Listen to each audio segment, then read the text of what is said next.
Hey, hi, what's going on, everybody? Welcome to the show. It is Tuesday. It is December 16th, 2025, and here we are. Another edition of the podcast. How's everybody doing? You know, in this like post Game Awards era, everyone is shook to their very core, right? No? All right. Well, I don't know. We'll get there. Kind of cruising into the end of the year here. Not a whole lot. Not a whole lot happening past this, is my guess. But boy, I don't know. There's like just a handful of strange stories, and of course the announcements of the Game Awards and everything happening to kind of close out this calendar year.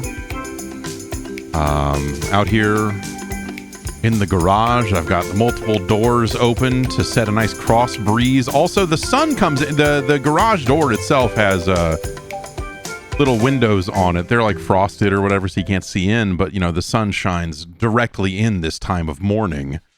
And so I had to kind of crack the door open a little bit here so we get some light at the bottom as opposed to up at the top. It's a little less blinding for the camera. But I'm out here. Kind of just got it all done on Thursday before the Game Awards. And then we left town for the weekend. And so, you know, it's kind of just, it's everything kind of all happened at once. And I am waiting on a TV that is a different television that is the same model, but I had to order the television again after getting a refund, and the television will be here on Friday. And then once that's here, then I will move console stuff and capture gear and everything out here, and that'll sort of be the last of it, other than, you know, kind of cleaning things up. Like the other side of this camera and the monitors and everything is still kind of a stacked up mess. Maybe later this week we'll take a brief tour on kind of where things are at. But you know, I've got a fridge out here.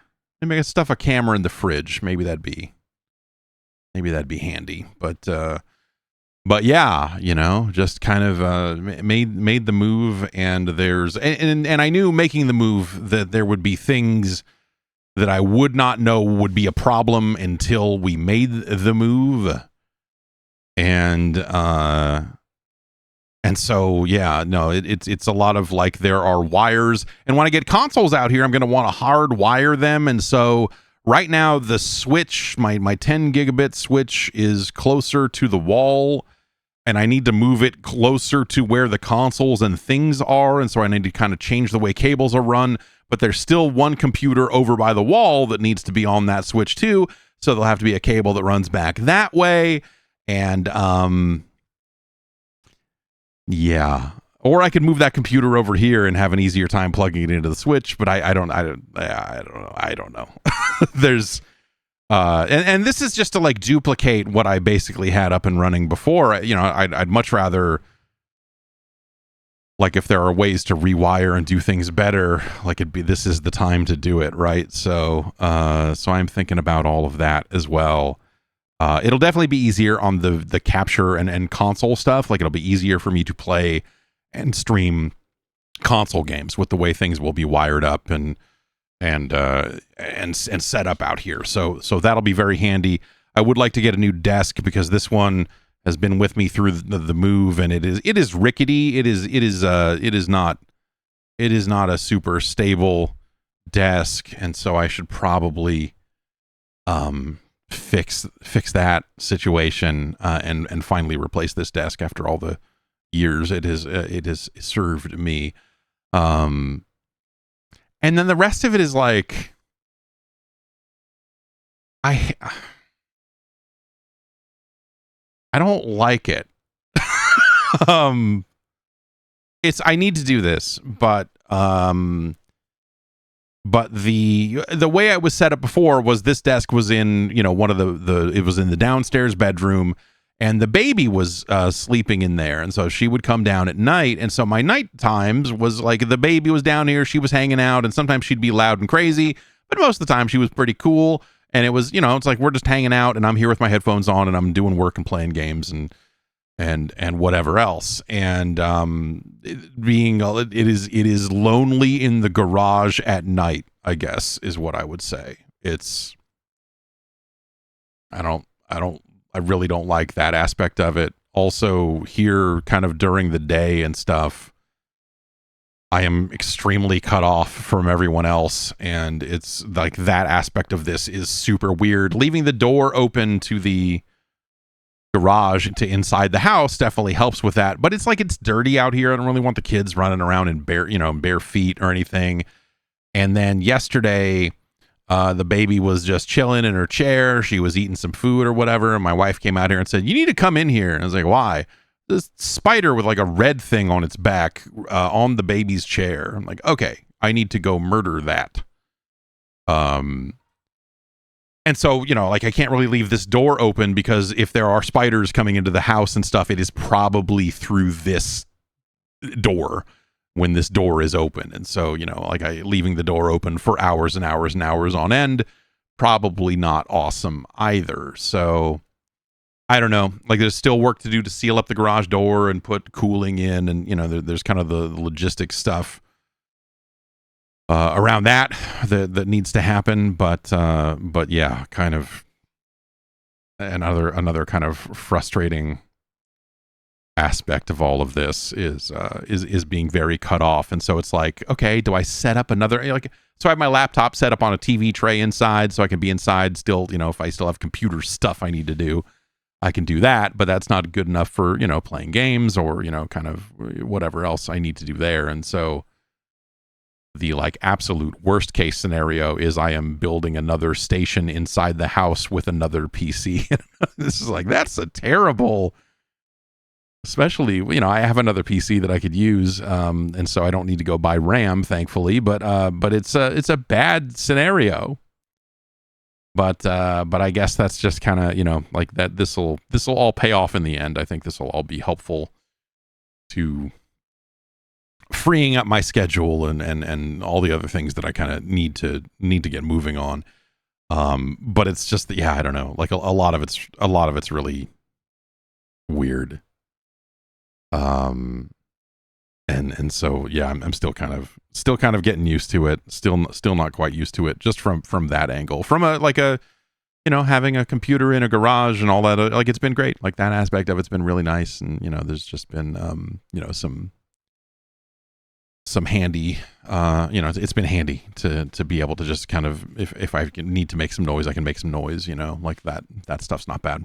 But yeah, I don't know, do I get a, I have a Steam Deck or something. I could set up, like a Moonlight or something on that to, if there are games that can't run natively on that, I could kind of explore that option as well. It's kind of reduced in quality, but at least it kind of gets the job done. We'll see. I don't know. We'll see with all of that stuff. So, it'll be fun because there'll be a lot of things that I already have that I can use in new and different ways as I explore, what's this all going to look like and how is this all going to function and what have you. So, we'll get through all that and see how it all goes. I was streaming the Game Awards last Thursday from out here, and in the middle of the show, my internet just died. And after a big move, that's extra terrifying because you're I have no idea what just happened. I'm pretty sure it was the router. Something about the router failed, which is weird because the router hasn't moved at all. But I did see that wireless devices in the house failed. And so it's probably something that starts there. And I'm not 100% sure what happened there, but that is something I will, have to kind of keep tabs on all of this. I may move the router out here. It might be easier in my cabling journey to move the router out here and do things slightly differently inside. I have a Wi-Fi extender here plugged in, because the cameras and stuff around the house needed a closer access point to connect to, and so I threw an extender out here. I created a mesh network, and I could swap that so that the extender is inside the house and have a thing, and like, so I don't know. There are a lot of options when you do stuff like this, it turns out, and all of them seem, let's say, mildly hellish, because you're never 100% sure if this is the best and most efficient way to do a thing, but you know it will work. And so it's easy to get like set in your ways with like things that like, this all works, this is great. And then you look at it and go like, I can't believe I'm running cables this way. I can't believe this is how I'm doing it. You know, I still probably need to like tape cables down to the garage floor so that people don't trip on them. The cables and things coming out of the back of this desk are an absolute nightmare. But because I can actually see them now, I might actually, this might be the first time that I do cable management in my entire life. Because normally you just stuff them behind the desk and the desk is up against a wall and you're like, I don't give a shit. Like, oh no, the cable. Like, who cares, man? I'll worry about that some other day. And that day was when I was tearing this all apart to move it out here and all the cables were knotted together. And I was like, this is not a great. But yeah, now I have an ability to, you know, actually like manage those cables. And so I'm thinking like maybe I'll get some of the you know, the little corrugated, the little tubes with the slit in the middle and you slap the tube, you know, maybe I could do something like that. Make it look real nice. But other than that, it's like a power strip that's connected to an extension cord that's connected to a box over there. And, you know, and it's like that, you know, needs to be, I need another extension cord because I have things I need to move around. Like a shop vac needs to be able to get out front because on that road trip we took over the weekend, my daughter opened a bag of popcorn a little too far and there was popcorn all over the back of the car. So a shop vac needed to be deployed to handle that situation. And so, you know, there's needs for all sorts of electrical needs. I don't know. It's a disaster. It's just a nonstop disaster. Let's take a break. We'll come back. We'll talk about some video games. I gotta tell you, it's real easy to find a bad t-shirt, a bad pair of shorts, like, you know, activewear. Like, there's a lot of garbage out there. And it can be hard to tell the difference when you're looking at it online. That's why Fabletics has been so awesome. Fabletics makes great stuff, feels very premium, without breaking the bank. You can sign up as a new VIP. You'll get 80% off of everything. And the quality on these goods are good. That's right. It's the kind of high-end activewear that, I don't know, some people out there are paying like $200 for it, but you're getting a nice pair of shorts, nice, you know, shirts, nice workout stuff. Like that's, you know, what I've been rocking lately. You know, it's good stuff that fits, joggers that'll keep their shape, jackets that are warm without being super bulky. You know, it's kind of solving a lot of the problems that you get with a lot of other, you know, kind of activewear out there. Fabletics has built a community of over 2 million VIP members and more than 100 retail stores. So, you know, it's been trusted by tons and tons and tons and tons of people. I've been wearing this, you know, I had to, you know, like it's on long car rides, you know, it's like you're looking for like comfortable, good, sturdy clothing that can stand up to whatever you throw at it, out there moving around in the world, reshaping a garage, whatever you're doing. Fabletics is ready for you. Fabletics already has amazing deals, but right now they're running their biggest sale of the year on top of that. Here's an exclusive offer just for you. 80% off everything when you sign up as a VIP. Head to fabletics.com/Jeff and sign up as a VIP to get 80% off everything. It's only available right here. So go to fabletics.com/Jeff to sign up as a VIP and get 80% off. That's fabletics.com/Jeff.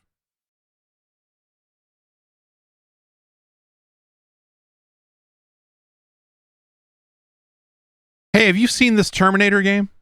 It finally came out, Terminator 2D No Fate, and it is one of the sickest Amiga games I have ever played. It is one of the most Amiga game, like one of the most modernist Amiga games that has ever been released. And it's kind of awesome, man. Like, it looks such like the pixel art, like all of the just the overall look of the game and the menus and the font choices and there's so many things here that they have nailed in terms of that very specific European ass, computer ass, 16-bit ass look. AGA chipset, real nice. Not just like a baseline A500, out of the box. This is like a, hey, it's got a little bit more going on for it visually. And it has a full-on, I guess really like it is kind of like a lost Amiga CD32 game because it does have, a CD quality soundtrack. But like when you're walking through this like very 16-bit, like it harkens back to, if you have not owned an Amiga or whatever, then like it is a fancy Genesis game, I guess is maybe another way to think about it. It's a fancy Sega CD game specifically because it has this like rocking CD quality soundtrack in it that is like just the kind of shredding guitar stuff that I feel like is synonymous with those early 90s video games, and I think that stuff is really well done. It is not the longest game in the world, and so I think like if you are purely looking at it from a price to minute breakdown, that is sort of a bummer. But and the other thing I would say is they did stuff that actually is I think appropriate for a game that maybe came out in the 90s, that we just don't do things this way anymore, and there's good reasons for it, where it's like there's a cheat menu and you have to, if you want to unlock the cheat menu, you got to beat it on the hardest difficulty setting. Like stupid shit like that you're just like, why? What? Just open it, like it doesn't need to be. It doesn't need to be that way. So I think that stuff is a little bit frustrating. In an otherwise like kind of immaculate package, if you're up on that conceptually, if you're into that conceptually, the idea of like this might as well be a brand new Amiga. I mean, not that it doesn't run on Amiga. I don't want to confuse people here. I'm playing it on PC, on a Windows machine. But it is, like this is from Bitmap Bureau, and they have a legacy of making kind of good, solid, new old games. But I don't know, like Xenocrisis and some of the other stuff, it hasn't really done it. I don't know. That game's fine. There's nothing wrong with Xenocrisis, but this Terminator game, again, with the caveats of it being short, this Terminator game is fucking sick, man. Holy shit. It's really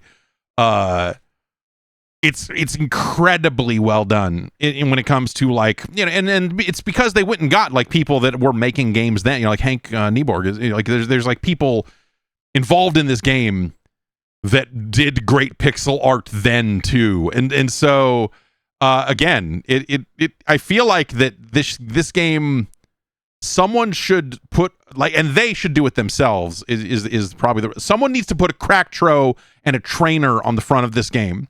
They need to put out DLC for this. It should be free because, let's be honest, the game is not an amazing value as it is. But they should release an add-on for this that adds a big, bouncy, scrolling fucking intro and a trainer at the front of it. The cheat menu should be a big, and maybe it is, I haven't unlocked it, but it should be a big, fat trainer. It should be, here's Terminator 2D No Fate +5. Hit the Commodore key to skip levels. They should really go all the way. They should go all the way down with that stuff. I think that would be incredible. So I really like it. It's a shame it's based on Terminator 2 and not Terminator 1, but what are you gonna do, right? I don't know. Like they are, I guess like they were Terminator 1 games that were made back then, so maybe it makes a little more sense to do a Terminator 2 thing or something to that effect. But hey, it's really neat. You should, at bare minimum, you should go look at it. It is a better game than any of those Terminator games that were coming out back then. I'll say that much. Even as someone who appreciated that they were making Terminator 1 games and whatever else, Those games were not good. Those games were kind of a hassle to play. This game in some ways reminds me of, at least in its kind of base regular level or whatever, like it reminds me a little bit of the first RoboCop arcade game. You know, it's guys popping out of windows and you're shooting them, and you know, like but you do have an ability to kind of aim in 8 directions. It's not full analog aiming. It is, you know, you can pull a trigger to plant your feet and you know, aim that way if you want. You've got a melee attack. Like it's pretty straightforward stuff. But it is you walking to the right and shooting dudes. They've got some good kind of throwback ways to change things up over the course of the game that I think are like neat. But this is, I think, a better game than a lot of those side-scrolling games. Yeah, your Terminator versus RoboCop, and like a lot of the, you know, just any kind of Terminator, like plug in Terminator, RoboCop, or like Alien, as far as like 16-bit home video games are concerned. I'll make an allowance for RoboCop, the arcade game, because I think it's quite good. But like most of those games that were coming out, were like people wanted them to be a lot better than they were. People were like, look at this atmosphere and this edgy this and that, and you're like, no, this isn't, no, come on, don't. And so I think it's really impressive. I think the thing they made is like a really good, it's probably a better like love letter to that era of like European game development than it is a love letter to Terminator 2, if that makes any sense.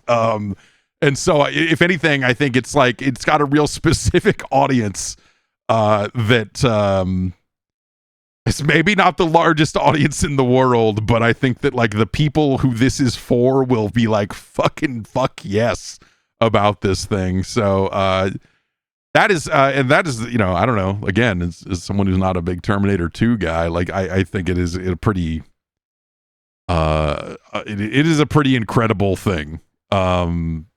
And you should give it a look. You should give it a look. I've also been playing some Skate Story, and it's a skateboarding game, but not in the, like, you know, it is not really a game in the Tony Hawk mold. It is more of a straightforward adventure kind of thing. A lot of the parts of Skate Story are linked together with like very like much behind the back, go straight and jump over some things sequences where you're like, oh, I've got to jump to hit these eyeballs to open this gate, and then I need to do that like 8 times in a row before we get to the next thing. And there's I guess I would say there's like pacing stuff with Skate Story, and some of the way the game is structured that I am not especially liking all that much.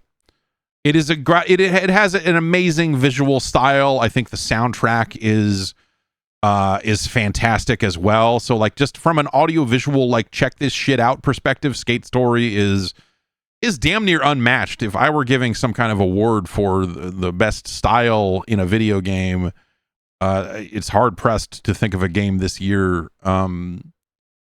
that does it better than Skate Story does.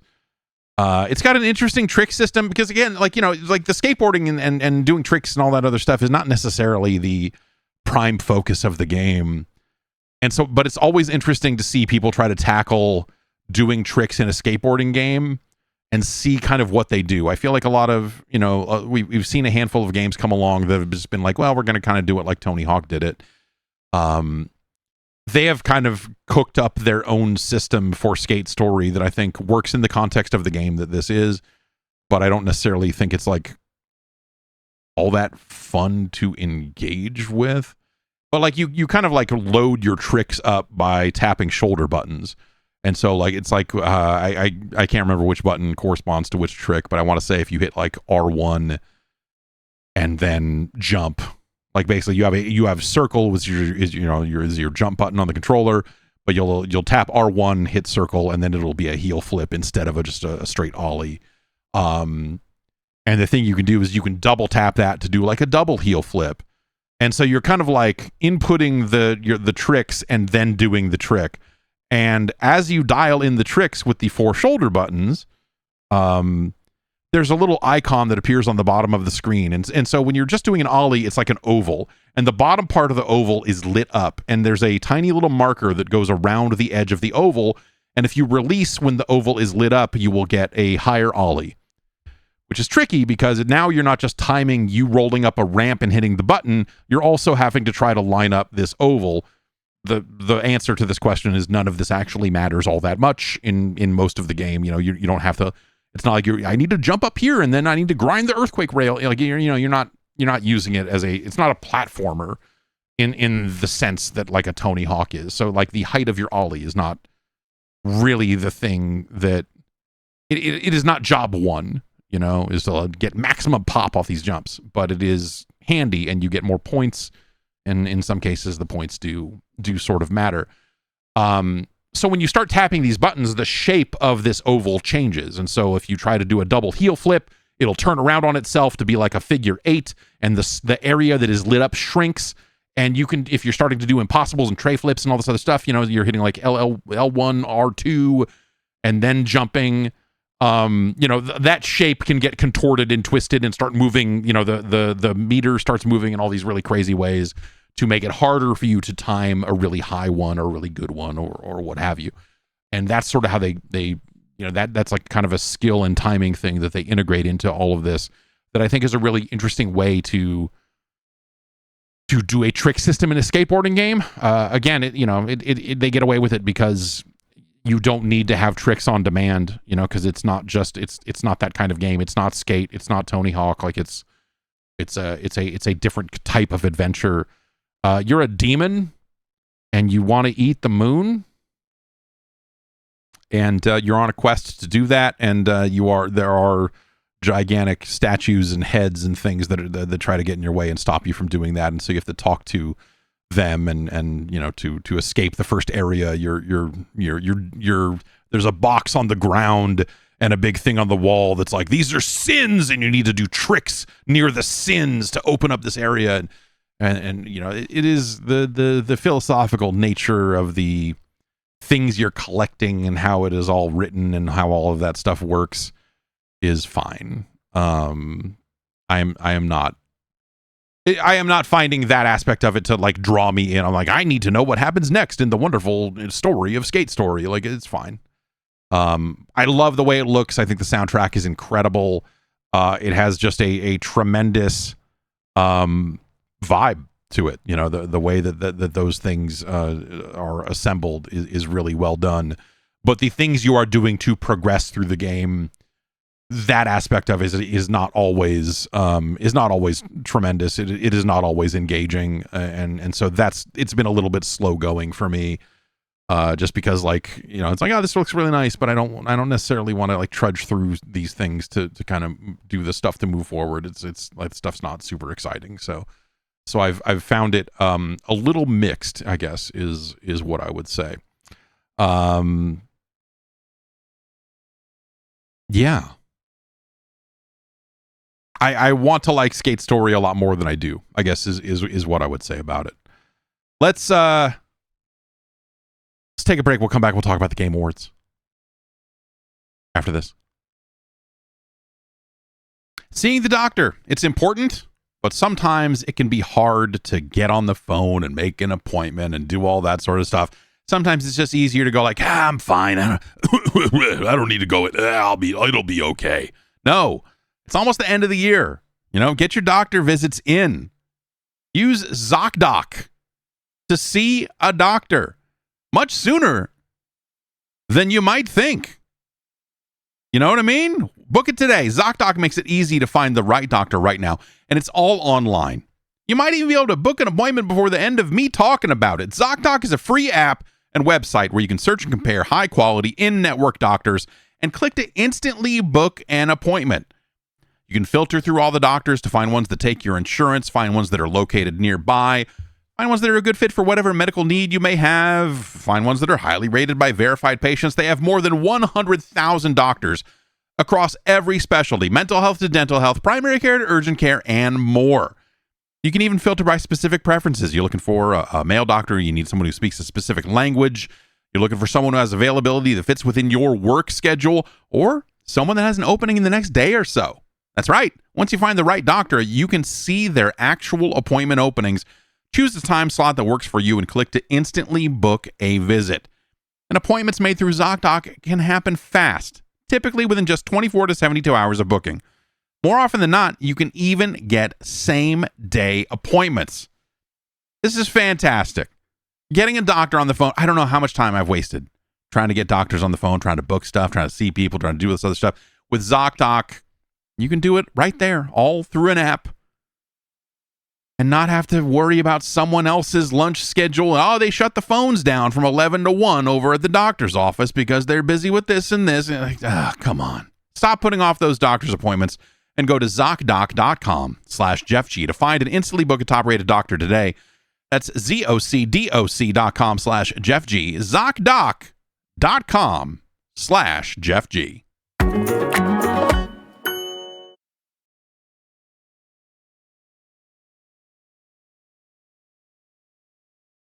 Hello, we're back. The Game Awards happened last Thursday. Quite a few games were announced. I feel like it was there were a lot of strong video game announcements at the show this year. Some pretty interesting stuff. The awards themselves, I think, were generally fine. Also, like there's always, it's like anytime there's like an awards show or whatever, it's very easy to get hung up on like this should have won, this should have not won. Does all there's probably only one award that I kind of felt that way about. Claire Obscure Expedition 33 won, I think, 8 awards in all. Was not quite a sweep, but it really did. But it really did win most of its awards, including Game of the Year, Best Game Direction, Best Narrative, Best Art Direction, Best Score and Music, Best Performance, and so on and so forth. Best Independent Game, Best Debut Indie Game from Sandfall Interactive. I think some of those folks had worked on games before, but not as that, not in that cluster, not in that thing. And it is an independently owned studio, and so it's an independent game, whatever that means anymore. I mean, most games, I feel like more and more games are going to be independent because everyone has gotten laid off and had to start their own studios. Nothing, as far as awards, I don't know, like nothing that really jumps out too much, with the exception of Best Fighting Game, which went to Fatal Fury City of the Wolves, to which I say, come on, son. Why would you vote a bad game as Best Fighting? It says best right in the thing. It says best right in the award. Why would you give it to the worst game in the list? And it's because fighting, we talked about this during and after the Game Awards, that, it's very easy to see judges looking at this list of games and going, well, this is the new game and it looks really nice. It's a fighting games is classically, typically, a really hard category to nail down the larger your staff gets. Like, as someone who's done this in a large staff environment before, back in kind of the GameSpot days, you find that you have like a handful of people that play fighting games, and either, and they kind of either they determine it and that's that, or it gets to be a weird conversation with a lot of people who haven't played any of these games and sort of want to weigh in for different reasons other than the ones that matter. In having been in conversations like that multiple times over the years, it's easy to see why a game like Fatal Fury City of the Wolves would win this category. Also because the other choices are weird and not exactly strong on their own. The full list of nominees is Fatal Fury City of the Wolves, 2XKO, which is a game that is only out on PC. It is technically in early access. You can just sign up and play it now. For most of the year, it was still like an invite thing, and so I don't think a ton of people have played it. That is my guess. Also, I also think it's a bad game, but what are you gonna do? And then the other 3 games, it's like Capcom Fighting Collection 2, which has some amazing fighting games in it, but it is old. Mortal Kombat Legacy Collection, which has some amazing games in it, but they are old, and also the game launched with online issues and some input lag, and there's some issues around the MK collection that make it hard to feel great about voting for that one. And then the last one is Virtua Fighter 5 Revo World Stage, which is clearly the right answer. Even though Virtua Fighter 5 is an extremely old game, they did re-release it this year. They did add new stuff to it this year, and it is a fantastic fighting game. It was the right answer. It was right in front of you all along, you dopes. Anyway, but again, it's an old fighting game, so it's easy to see, especially if you have people who are maybe not the most knowledgeable fighting game people in the world, which it's a wide array of judges. Like when you get the genre awards, it can be tricky sometimes because I don't know who voted and who abstained for any of these categories. I can tell you that I did not vote for Best VR, or I did not nominate for Best VR because I did not have 5 games that I felt were worth nominating for Best VR. And so, there are situations like that, but it's hard to know how many people just go like, oh, I played the game, it was all right, the soccer guy's in it, I don't know. And like with none of the context of like, actually this game is a terrible sequel to a legendary fighting game and it sucks, before we even get into the other reasons why that game sucks around SNK's ownership and everything else. Like, it's just kind of not a great game. But it is the newest game on the list, so I don't know. I guess that counts for something, right? Arc Raiders won Best Multiplayer, which I think Battlefield 6 would have been the other kind of, I guess, obvious choice there. But Arc Raiders took it, which I think is, it's interesting. The pathway that Arc Raiders has been on since release has been a really interesting one, and to see it find the success that it has found has again just been fascinating to see that type of game. I think we were talking a lot about extraction shooters and will they ever break through and will they do this, and I don't know that the numbers on Arc Raiders necessarily say that like extraction shooters are the biggest and most mainstream thing in the world.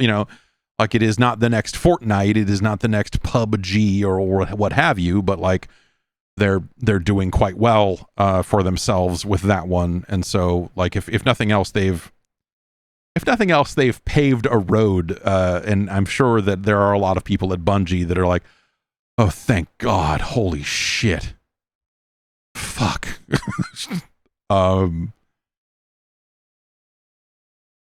GTA 6 won most anticipated game. I mean, yeah. I mean, it's awards. It's awards. And so the winners were the winners, and generally I look at them and even if I don't necessarily personally agree with every one of them, I can look at all of them and go like, yeah, I see why that would happen. I see why that game would win. I see why that specific game would win this category. It makes a ton of sense. And sure, it's a valid choice, no, didn't really see a lot of cases where you're looking at a category and going like, God, why would this, like whatever. But the announcements were, kind of the front and center thing here, as they often are. A lot of games were shown here, and I thought that the overall quality of announcements here were really strong. The next Control game was indeed shown here, Control Resonant, which you are going to play as Dylan Faden, the brother of Jesse Faden from the first game, who was the patient that got locked away and all that stuff. Like he is going, like the hiss, the whatever the fuck is going on in the oldest house is now out in the world.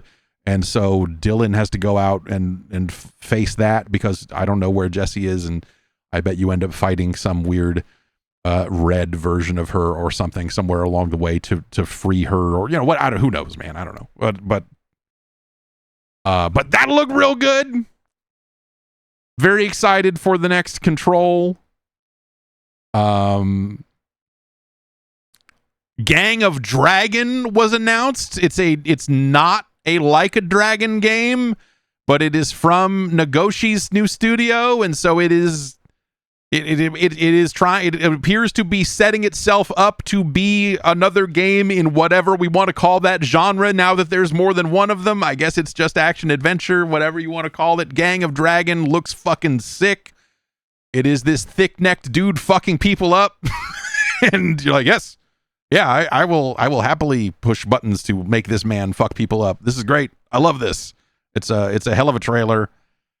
Some folks from a studio called Fuse Games, which is another studio that spun out of Criterion. It's some ex-Burnout folks, some ex-EA people started a studio, and they announced it like relatively recently, if I remember correctly. I think there was an article saying, yeah, we started this thing, Fuse Games. I want to say that was not that long ago, but they didn't have a game announced. Now they do. It is Star Wars Galactic Racer.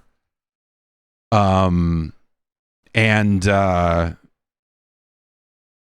know, not a Star Wars guy, but I am excited about the idea of them making a Star Wars racing game again after all these years. You know, the world, the galaxy needs racing is something they say in that trailer, and it's like, yes, of course it does. And it looked really nice. You know, it's not just pure pod racing. It seems like it is you know, some more types of vehicles from across the galaxy, I guess. But that had a kind of a cool look to it, and I think it's nice. You know, like there's. I don't think the world is healing. I don't think there's anything that I see that you can purely just go like, yes, nature is healing about anything, because there's just still too much happening out there. Everything is still too fucked up.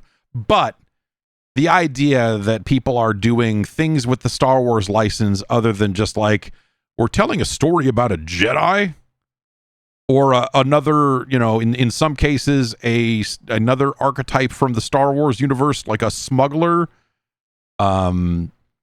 I think the idea that they go, no, we're gonna make a Star Wars licensed racing game. I think that's a good. That feels good.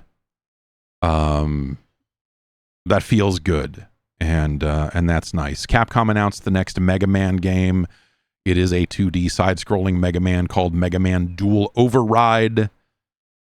To which I said, like, I'm having trouble getting over the word dual, and going like, is this a 2-screen, like, is DS game? What the fuck is it? Like, but no, it is not DS. It is DO. It is Dual Override.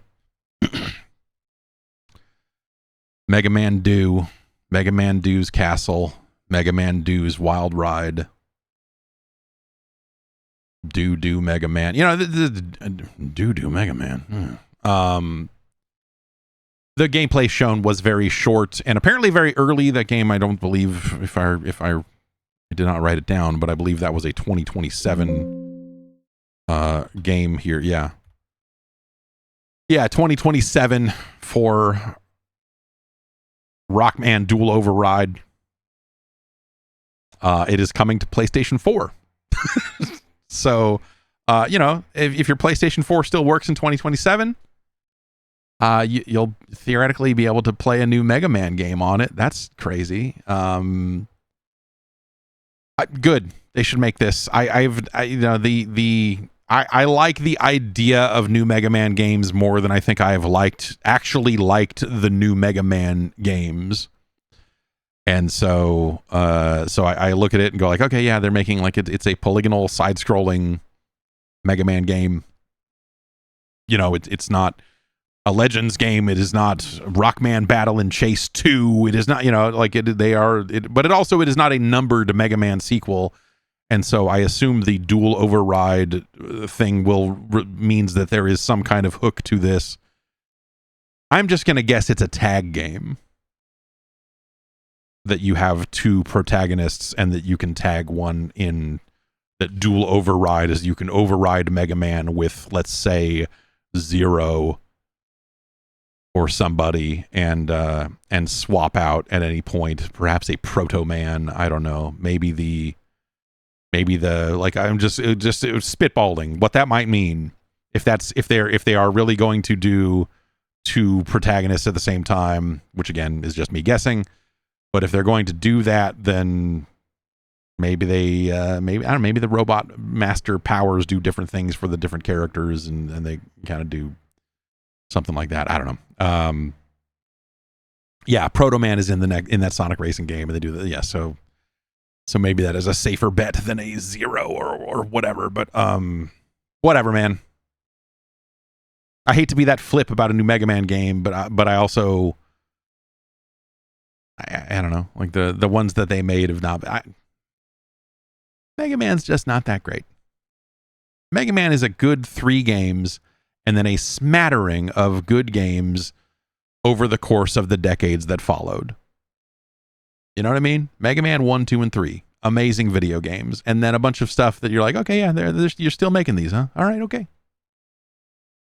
Okay. And they did some fun spin-off stuff. Like, I don't care about the Legends games the way that other people do. You know, I get, Misadventures of Tron Bone. Like, hell yeah, I'm into it. But that's not what they're making either. So, it's like we're making it's been enough time that they can just get away with, like, we're making another classic Mega Man game. And you're like, yeah, great. I don't know. Like the ones of those that they have made over the last, let's say, 15 years have not always been fantastic games. So what are you going to do? What you're going to do is you're going to get excited for Ace Combat 8 is what you're going to do, because they're going to make a new Ace Combat game. They announced it. It's full of a bunch of fucking cutscenes, and like it is called Ace Combat 8 Wings of Thieve. Theve. And yeah, I don't know. One of the coolest things that Ace Combat did was get into telling a really insane story in their new world and creating a new world for this story to exist in, and all the different players and powers and countries. And so it looks like they're picking a lot of that stuff up and continuing to use it in Ace Combat 8. And that's just good news, because like the idea of an Ace Combat game that is just like, we made a bunch of missions and here's an escort mission, and you're like, I don't like escort missions, and you're like, yeah, but what else are we going to do? And making just kind of a generic flight, arcadey flight sim game. That's not exciting. They made some of those and they're okay. But like, dude, I don't know. Like, I can only get behind people and go Fox 2 over and over again so many times before you've just done it, man.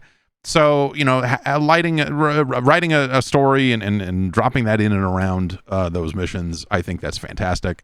I think that's very exciting. And I'm looking forward to that. That'll be out in 2026, which is a couple of weeks away. So, not that it's coming out on January 1st, but I guess that's not as far off as it sounds. Lego Batman got a release date. It's May 29th. Saros has been delayed until April. Divinity was announced. Just as Divinity, a new game in the Divinity universe from Larian Studios, the developers of Baldur's Gate 3. There was an interview with the head of Larian where he talked all about like how the studio is really embracing AI, and there's a quote that's like, everyone at the studio is more or less on board with how we're using it, which to me sounds like him saying like, we fought a bunch about this, but I'm the CEO and we're going to do it. I find it really, like, I was going to say funny, but I guess maybe it's more sad. But like, Baldur's Gate 3 is a lot of things, right? It's a follow-up to a legendary franchise. And so, it kind of had that built-in excitement going into it that maybe the Divinity games didn't have prior to that. But the other thing that Baldur's Gate 3 had was, it had a good long early access run. It had like really well received like community management, like the way that they the way they managed their community over the course of early access, and even the updates they did post-release was, you know, I want to say, was it award-winning? It may have won a game award at some point here. But it was like very well regarded in that front, and they did a lot of really good things over the course of that game's development to humanize that development and really, you know, they put themselves in a position where you want to root for them, you know, with a lot of what they did.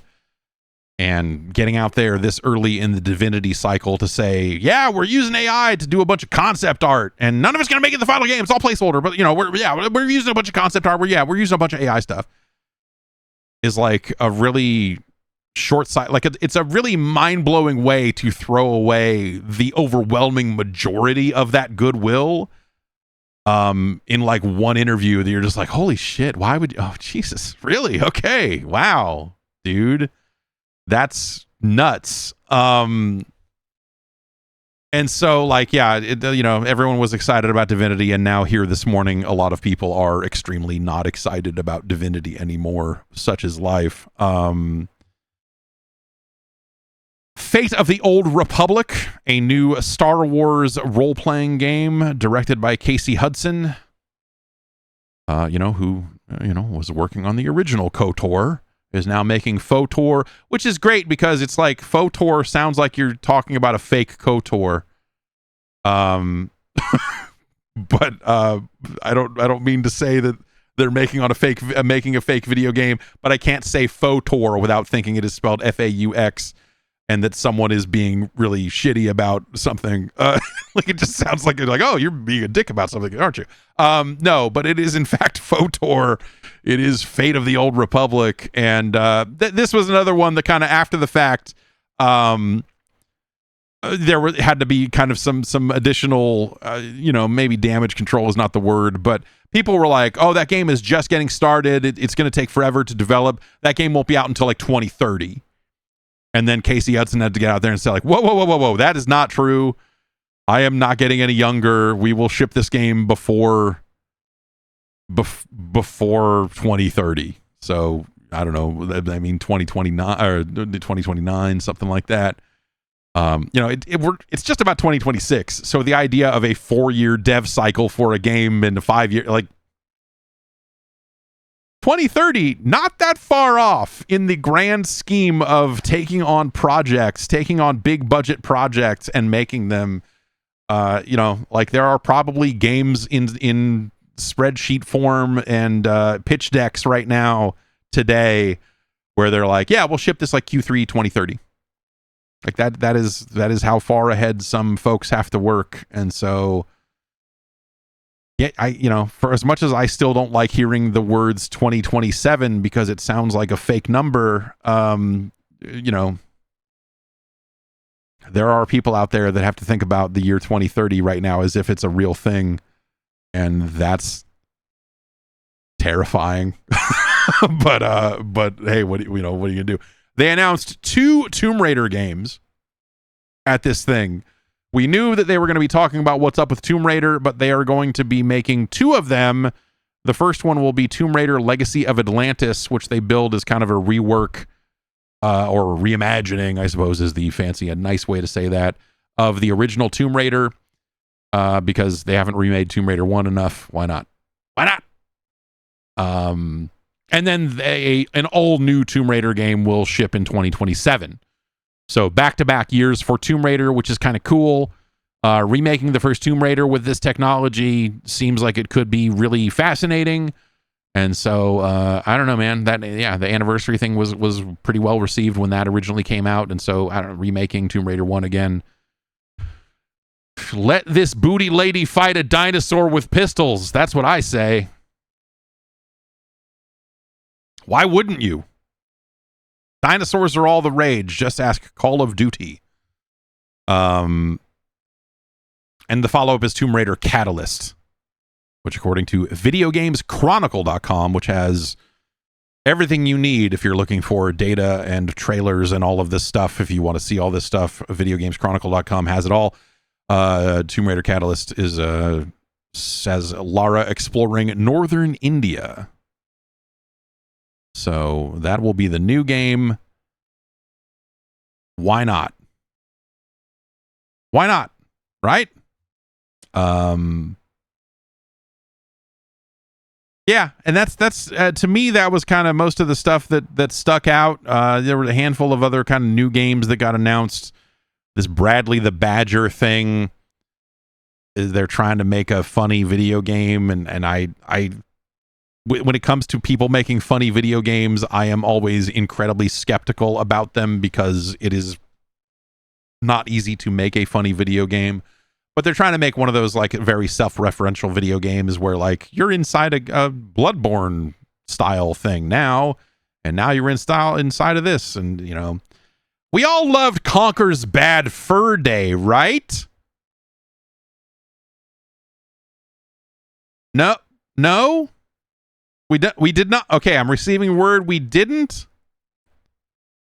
We all liked Gex, right? I don't know, the like super referential stuff. You know, I immediately think about Matt Hazard, but this is gonna have like, you know, some kind of fake dev tool looking powers in it, like make yourself bigger or make this elastic or make this or do this, and you know, so the gameplay will kind of involve some of that stuff, which could be really interesting. But yeah, I don't know, man. Making a Last of Us parody where you're a badger inside a broken video game, and like, again, you're gonna have to prove it to me before I can get on board with something like that, because I think it's very easy for something like that to be very stupid and not funny. So you know, we'll see how that goes. At least it's something that had a kind of a different look and style to it than most of the other stuff, I would say. But generally, you know, Game Awards were fine. You know?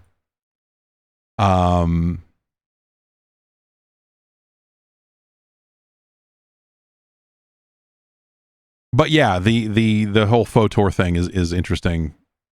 So, it says, don't worry about the not till 2030 rumors. Game will be out before then. I'm not getting any younger. Like, yeah. I guess that's true for all of us, Casey. Oh God. Oh God. Let's take our last break, and then we'll come back and we'll get into the rest of the news after this. I've received a lot of wallets over the years as, you know, holiday presents, and like, oh, look at this, I got you a new, and with rare exception, they have all been garbage. Just the types of things that are falling apart. They don't hold enough cards. They're getting all soupy in your back pocket. Just a real mess. I wish that I had gotten a Ridge wallet way earlier. But you know what? There's never been a better time to upgrade to a Ridge wallet, because now say hello to Ridge 2.0, the most refined version of the Ridge wallet. Ridge has been perfecting the wallet for 12 years. The Ridge 2.0 is 10% lighter. That's right. They found the perfect balance between weight and sturdiness.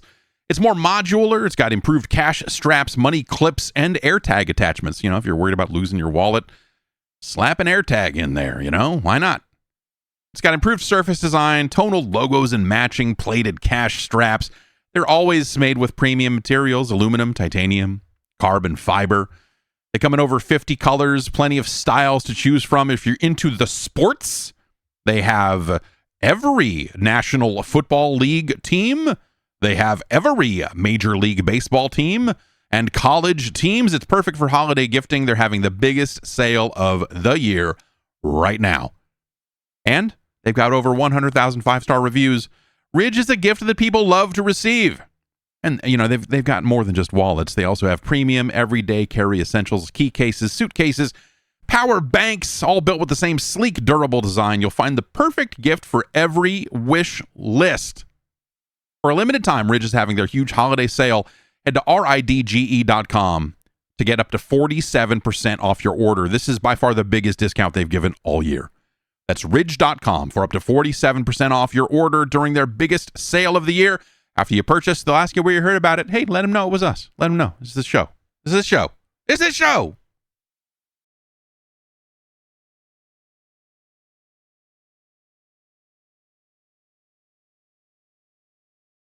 In the news, we talked about this last Wednesday quite a bit, but Call of Duty is apparently like gone off the rails sales wise. You know, we had the little bits and pieces like, oh, you know, the European numbers are down, especially compared to Battlefield, and this and that. You know, some little bits and pieces around kind of the story around sales. But last week they posted an update to the Call of Duty blog. That just says, a message from the Call of Duty team. First off, thank you for all the feedback we've received over the last few months. Call of Duty has enjoyed long-standing success because of all of you. A passionate community that demands excellence and deserves nothing less. We also know that for some of you, the franchise has not met your expectations fully. To be very clear, we know what you expect, and rest assured, we will deliver and over-deliver on those expectations. Anyway, they issued some notes here. Three notes. One, you'll have the opportunity to play Black Ops 7 for free. And basically they're saying like that they'll do a free trial weekend for multiplayer. We would like you to experience the game firsthand and decide for yourselves, which to me says that the discourse around Call of Duty has turned so negative that they're deploying that like movie marketing trick of like, you need to see it for yourself and make up your own mind. The reviews say it sucks ass, and everyone is saying bad things about Call of Duty, but decide for yourselves, which I think is always like a really, that already seems like a pretty desperate play. They say that they have unprecedented seasonal support planned. Season 1 is the largest live season ever, which I think is like, to say it's the largest is probably true. But again, you know, the game is carved up into so many different modes. Like when you launch the game, there are 4 different things on the main menu now. And, you know, each one of them gets some love. And I don't play zombies. Maybe you do. But like when they say like, we put all this stuff into zombies, I'm like, great. You might as well have like done nothing because I'm never going to see it. But great. Congratulations, I guess. So I don't like talking about how large their free updates are when they've split the game into so many pieces this way and not everyone plays every part of the game, I think is a kind of a fraught. It's just not a great way to go. But the thing here that is interesting, and remember, this is a game that is about a month old. About a month. 3, our strategy going forward is changing. We will no longer do back-to-back releases of Modern Warfare or Black Ops games. The reasons are many, but the main one is to ensure we provide an absolutely unique experience each and every year. We will drive innovation that is meaningful, not incremental. While we aren't sharing those plans today, we look forward to doing so when the time is right. So the game had been out for, 3 weeks or so at this point, and they were already trying to tell you about next year's game. They have never had to do this before. They have never had to allude to next year's game this early in the cycle. And so that, to me, like, there's a level of desperation here in this message that I think is fascinating. And I think it is reflected in my experience playing the game, which I will get into in a sec here. Some people are taking this like, we'll no longer do back-to-back releases to say like, oh, that means they're not going to release a game every year. They are. This is not. This is just them saying, because if you remember, they did Black Ops 7 this year. They did 6 the year before that. The year before that, they did Modern Warfare 3, and the year before that, they did Modern Warfare 2. In both cases, the follow-up game, Modern Warfare 3 and Black Ops 7, were ass. The reasons for that vary between the two games. It's, you know, I mean, in both cases, the campaigns are kind of garbage. So, you know, there is that through line on this, but like for whatever reason they did it, and you know there was talk that when Modern Warfare 3 was coming out, that originally they were developing that to be paid DLC instead of a brand new full game, and then, you know, business needs changed or whatever changed led to that being a full priced release. I think that game would have gone down a lot smoother if it had been $40 instead of $70 or $100 or whatever the fuck it is they're charging for Call of Duty these days. But like it left a bad taste in your mouth. You know, it was like, oh, you've kind of done a light brush up on the competitive multiplayer. You've put a really bad campaign in here. You know, like Modern Warfare 3 The changes were not awesome. And Black Ops 7 is especially, I think, compromised because Black Ops 6 was actually a very, very, very good game. One of the best they have done, especially on the campaign front. It is probably one of the best shooter campaigns that they have put out. And Black Ops 7 is not that. So I don't know what they do from here, but there was talk that they were going to do Modern Warfare 4 next year, and that whole thing seems to be a little like, oh, maybe not. So I don't really know what next year's game is supposed to be, but like there was a thing going around a couple of days ago, trying to say that Modern Warfare 4 was going to be a complete copy of Modern Warfare 2 in terms of like how it handled like visual recoil and some of the other shooting stuff that it did, and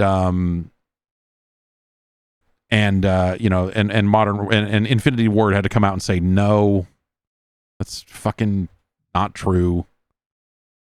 Some leaker tried to claim that it was all of this, and basically just said, don't believe everything you read on the internet, see you in 2026. I don't know, like, but either way, it seems possible that they will do Modern Warfare 4 next year, which I don't know.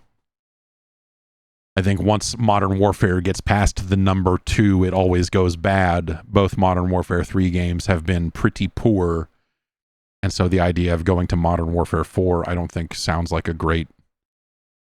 I think they need to come up with a different sub-franchise, like, or like Black Ops, I think, has a reason to exist because they've very much carved out, like, an identity for that as the, like, here's our fucking weird military around the edges kind of thing. And, like, they had a good reason for Black Ops to exist separately from the other stuff.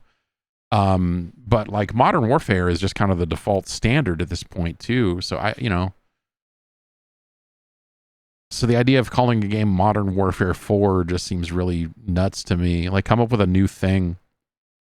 Don't go back to that universe because, especially if you're trying to make a sequel to Modern Warfare 3's campaign, which I think is a terrible idea.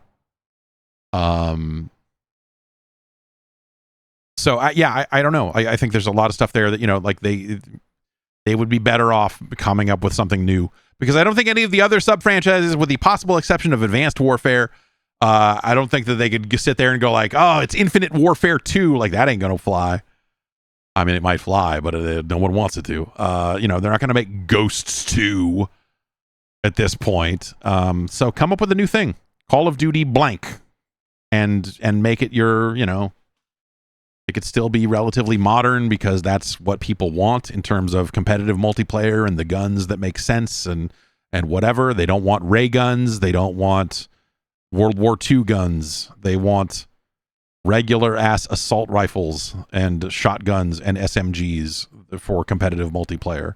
And so in some ways that's kind of a limiting factor. So yeah, I don't know, man. I think there's kind of a...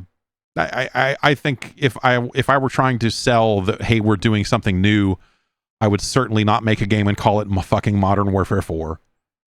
I would say this is Call of Duty, whatever, and come up with a new fucking sub franchise. Because they already rebooted Modern Warfare and that already ran its course. So you can't reboot Modern Warfare again. You're not going to go back to World War II. Again, like you've worn out your reboot tokens and all of that stuff. You've prestiged too many times to go back to the well on any of that shit anytime soon. So I would love to see them just come up with something brand new.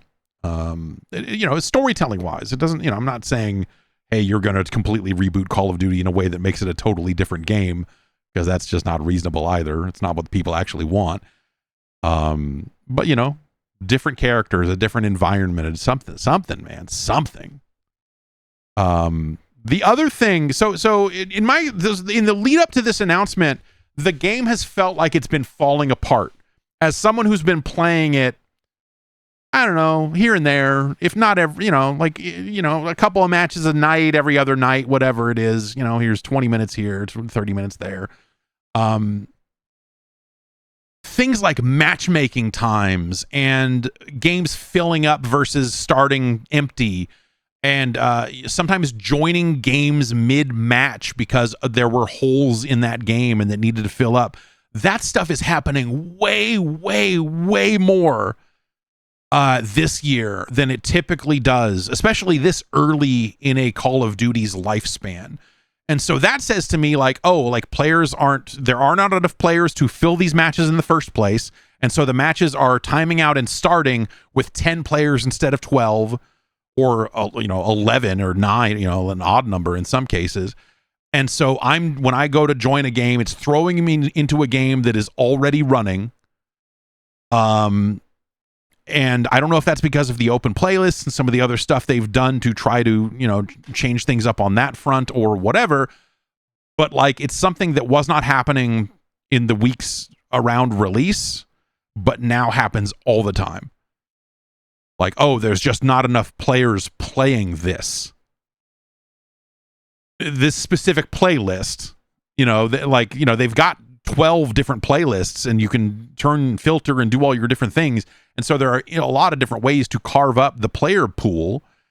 But I have found that even doing like the Nuketown 24/7 playlist, which you think would be packed full of maniacs trying to grind out all their fucking camos, that has been happening a lot,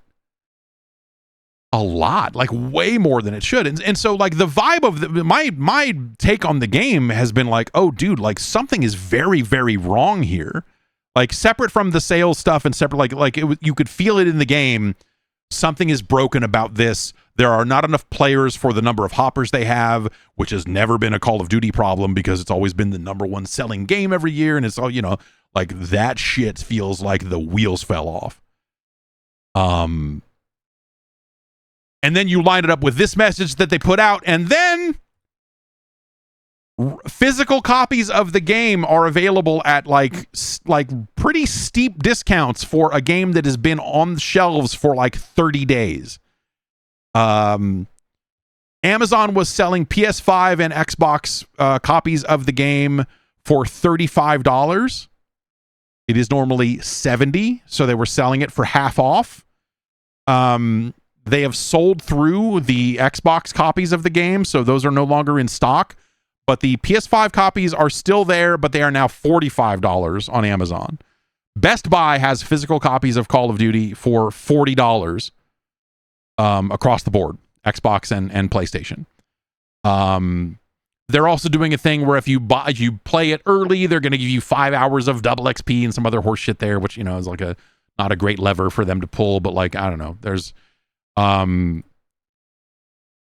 but like the deep discount on physical says that like retailers are like, oh, these aren't moving. We ordered way too many of these. And no one's buying them. And now we have shelves full of this fucking thing. Get it out of here.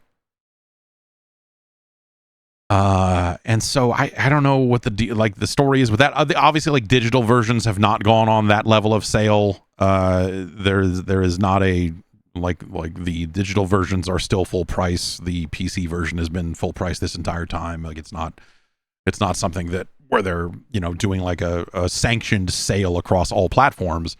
This is literally just like physical copies of console versions of the game that are sitting on shelves and not moving, that they went like, fuck it, man, blow them out. Let's get it out of here. That can't be good. Is that good? No, right?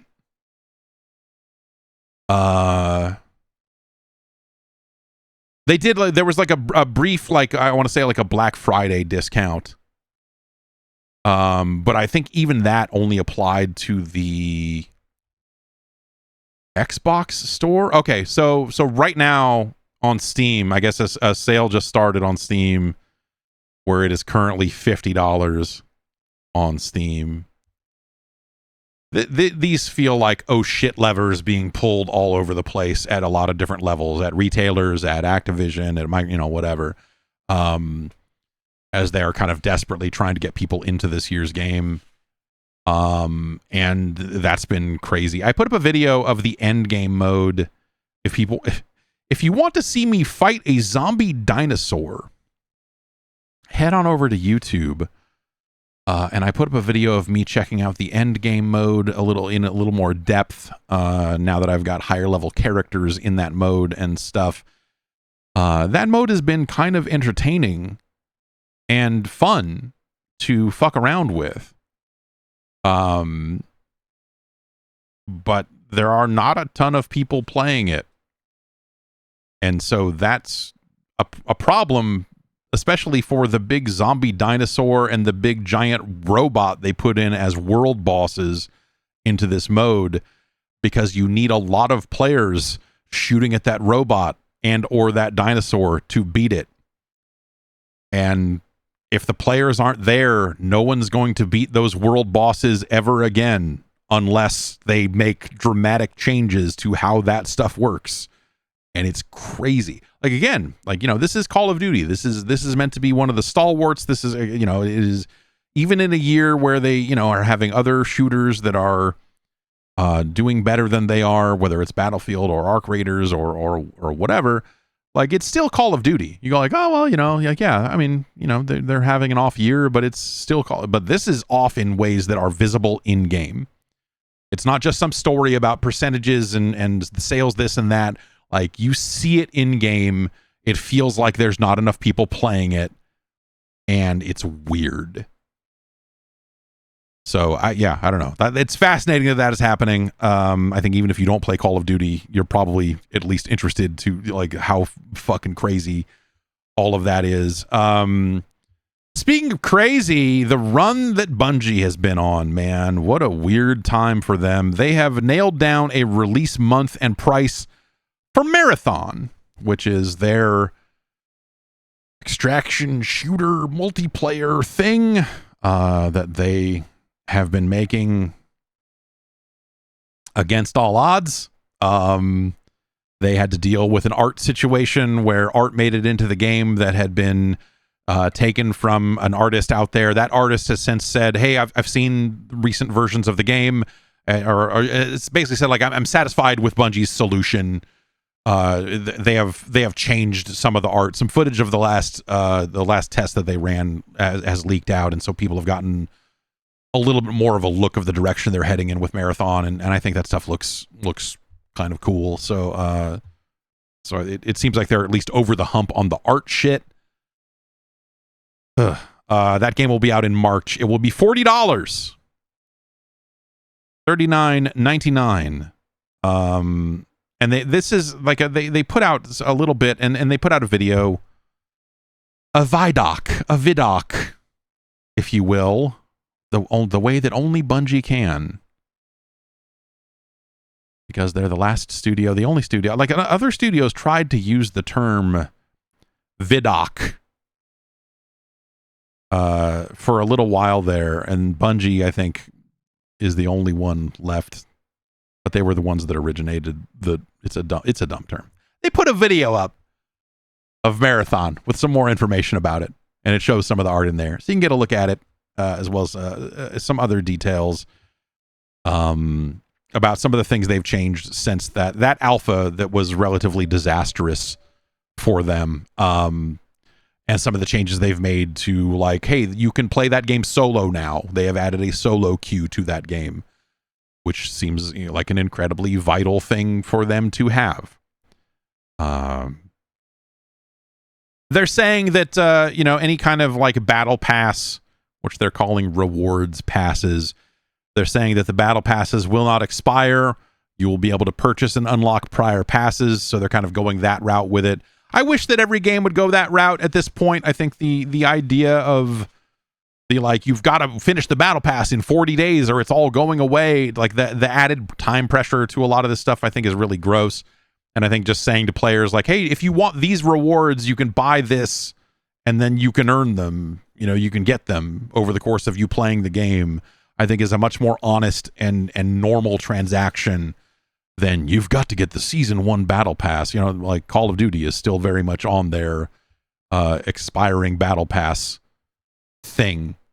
And And I think that that's kind of ridiculous. So I think it's the right idea for something like Marathon, which is, maybe not a slam dunk yet or a done deal that it's going to be massive. Like, I think you need to be friendly to players, and that's another way that they can do it. They're saying here, purchasing Marathon gives you full access to the game, including a roadmap of free gameplay updates as the year progresses.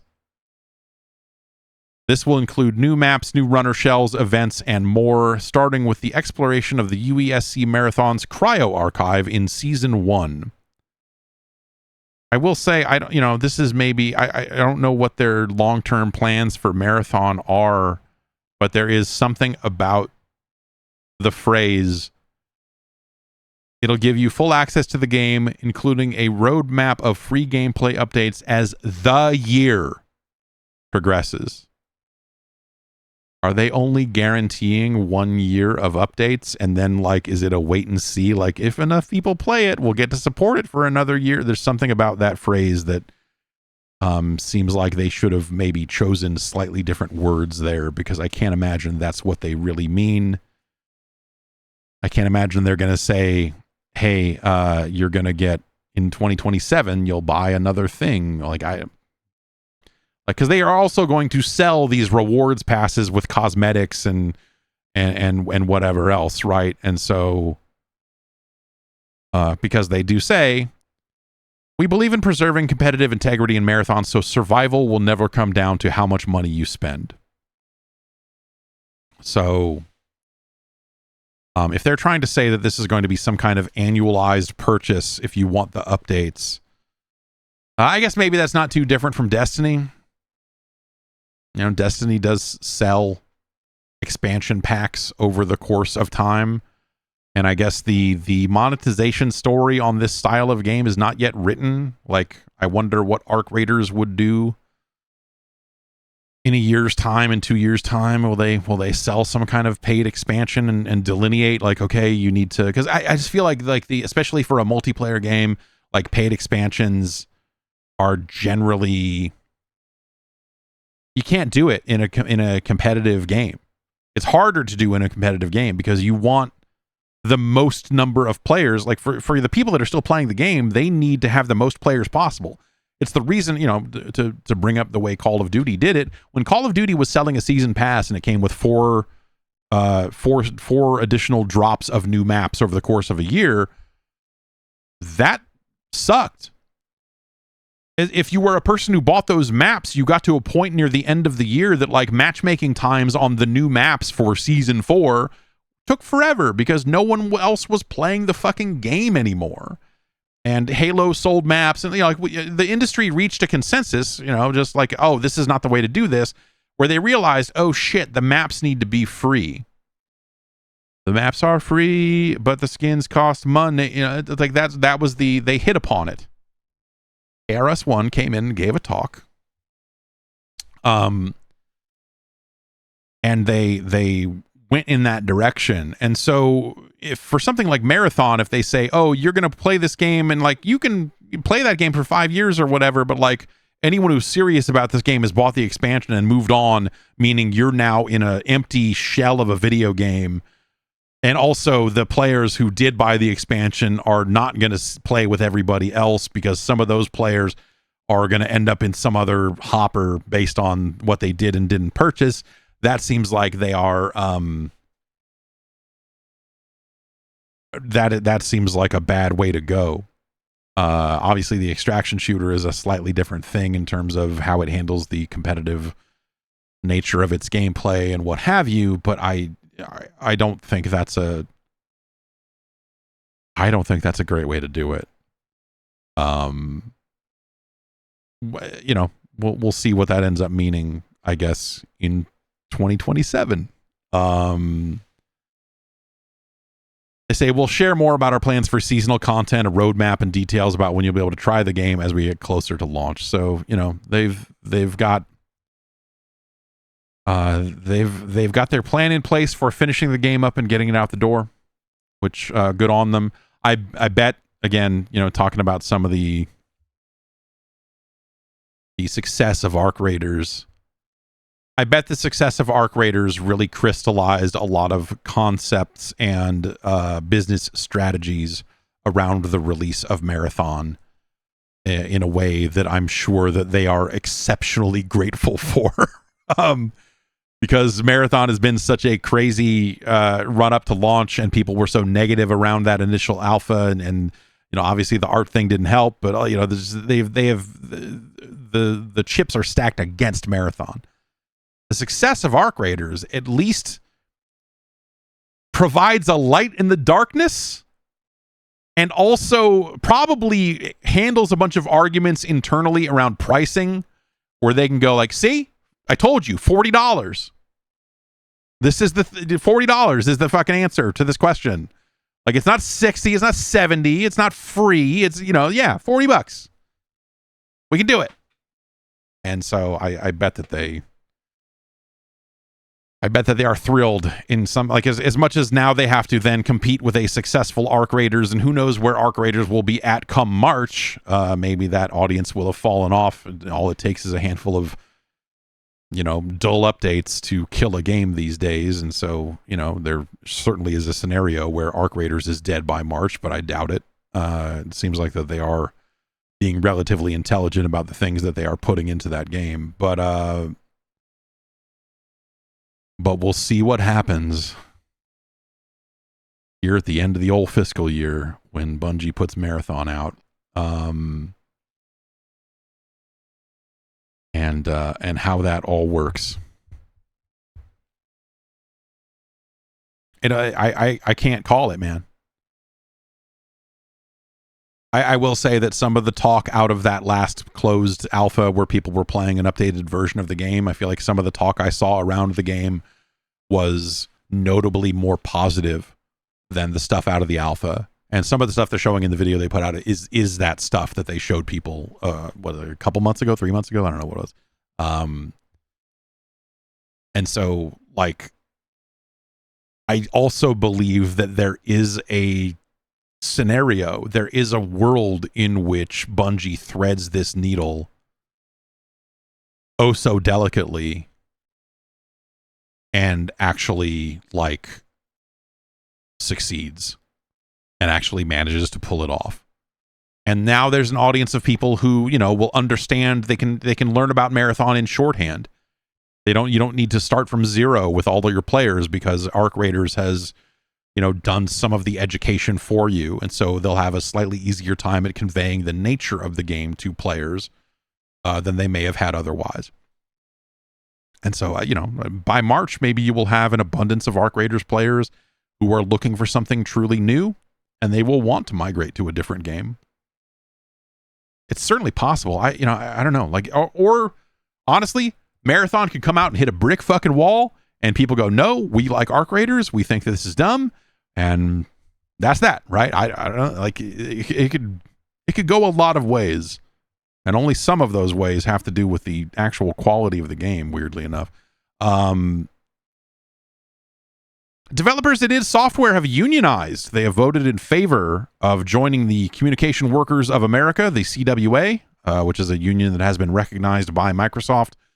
As Eurogamer is reporting, you know, this is some QA workers in Microsoft kind of joined the CWA in 2023, and now id has decided to join them. The CWA's who is also a producer at id Software, but organizing committee member Andrew Willis says, the wall-to-wall organizing effort at id Software was much needed. It's incredibly important that developers across the industry unite to push back on all the unilateral workplace changes that are being handed down from industry executives.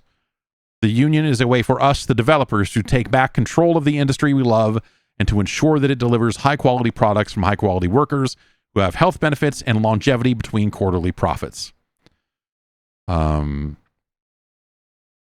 so, you know, yeah, congratulations to the workers that id Software. Who could have ever guessed all these years later, id Software would be, I mean, a big enough company in the first place, but also a big enough company to unionize, when instead it was a bunch of lunatics and people who would, I'm sure, have a lot to say about their personal takes on unions and labor. Who would envision that id Software would be a union shop all these years later? Congratulations to the folks over there. Amazon has sold a studio to Ubisoft. You wouldn't think that Ubisoft would be in the market to acquire a whole studio, but I guess the price was right. The transaction involves Amazon Games Montreal, which is working on a MOBA called March of Giants. And this includes the former creative director of Rainbow Six Siege, who was over there, Xavier Marquis, who was over there as of 2021. And so Amazon Games Montreal will be joining Ubisoft.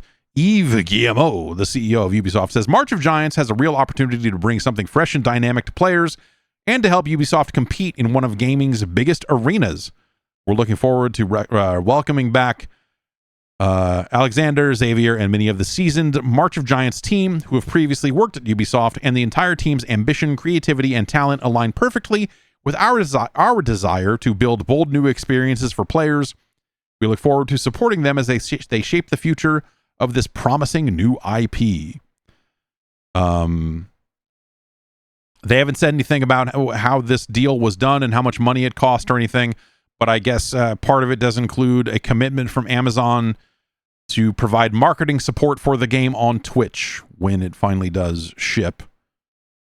Amazon has been getting out of the gaming. They have been scuttling a lot of their games business, and you've seen, there was the former executive that talked about oh man, we really fucked up building a games division over and over again, and they've turned over a lot of people over there, and they've had some really questionable decisions, and they've done a lot of very questionable things in their attempts to get into developing and shipping games. It has not gone well for them, and so I wonder if this is the case where they were going to shut this thing down, and instead Ubisoft is getting it for not a lot of money.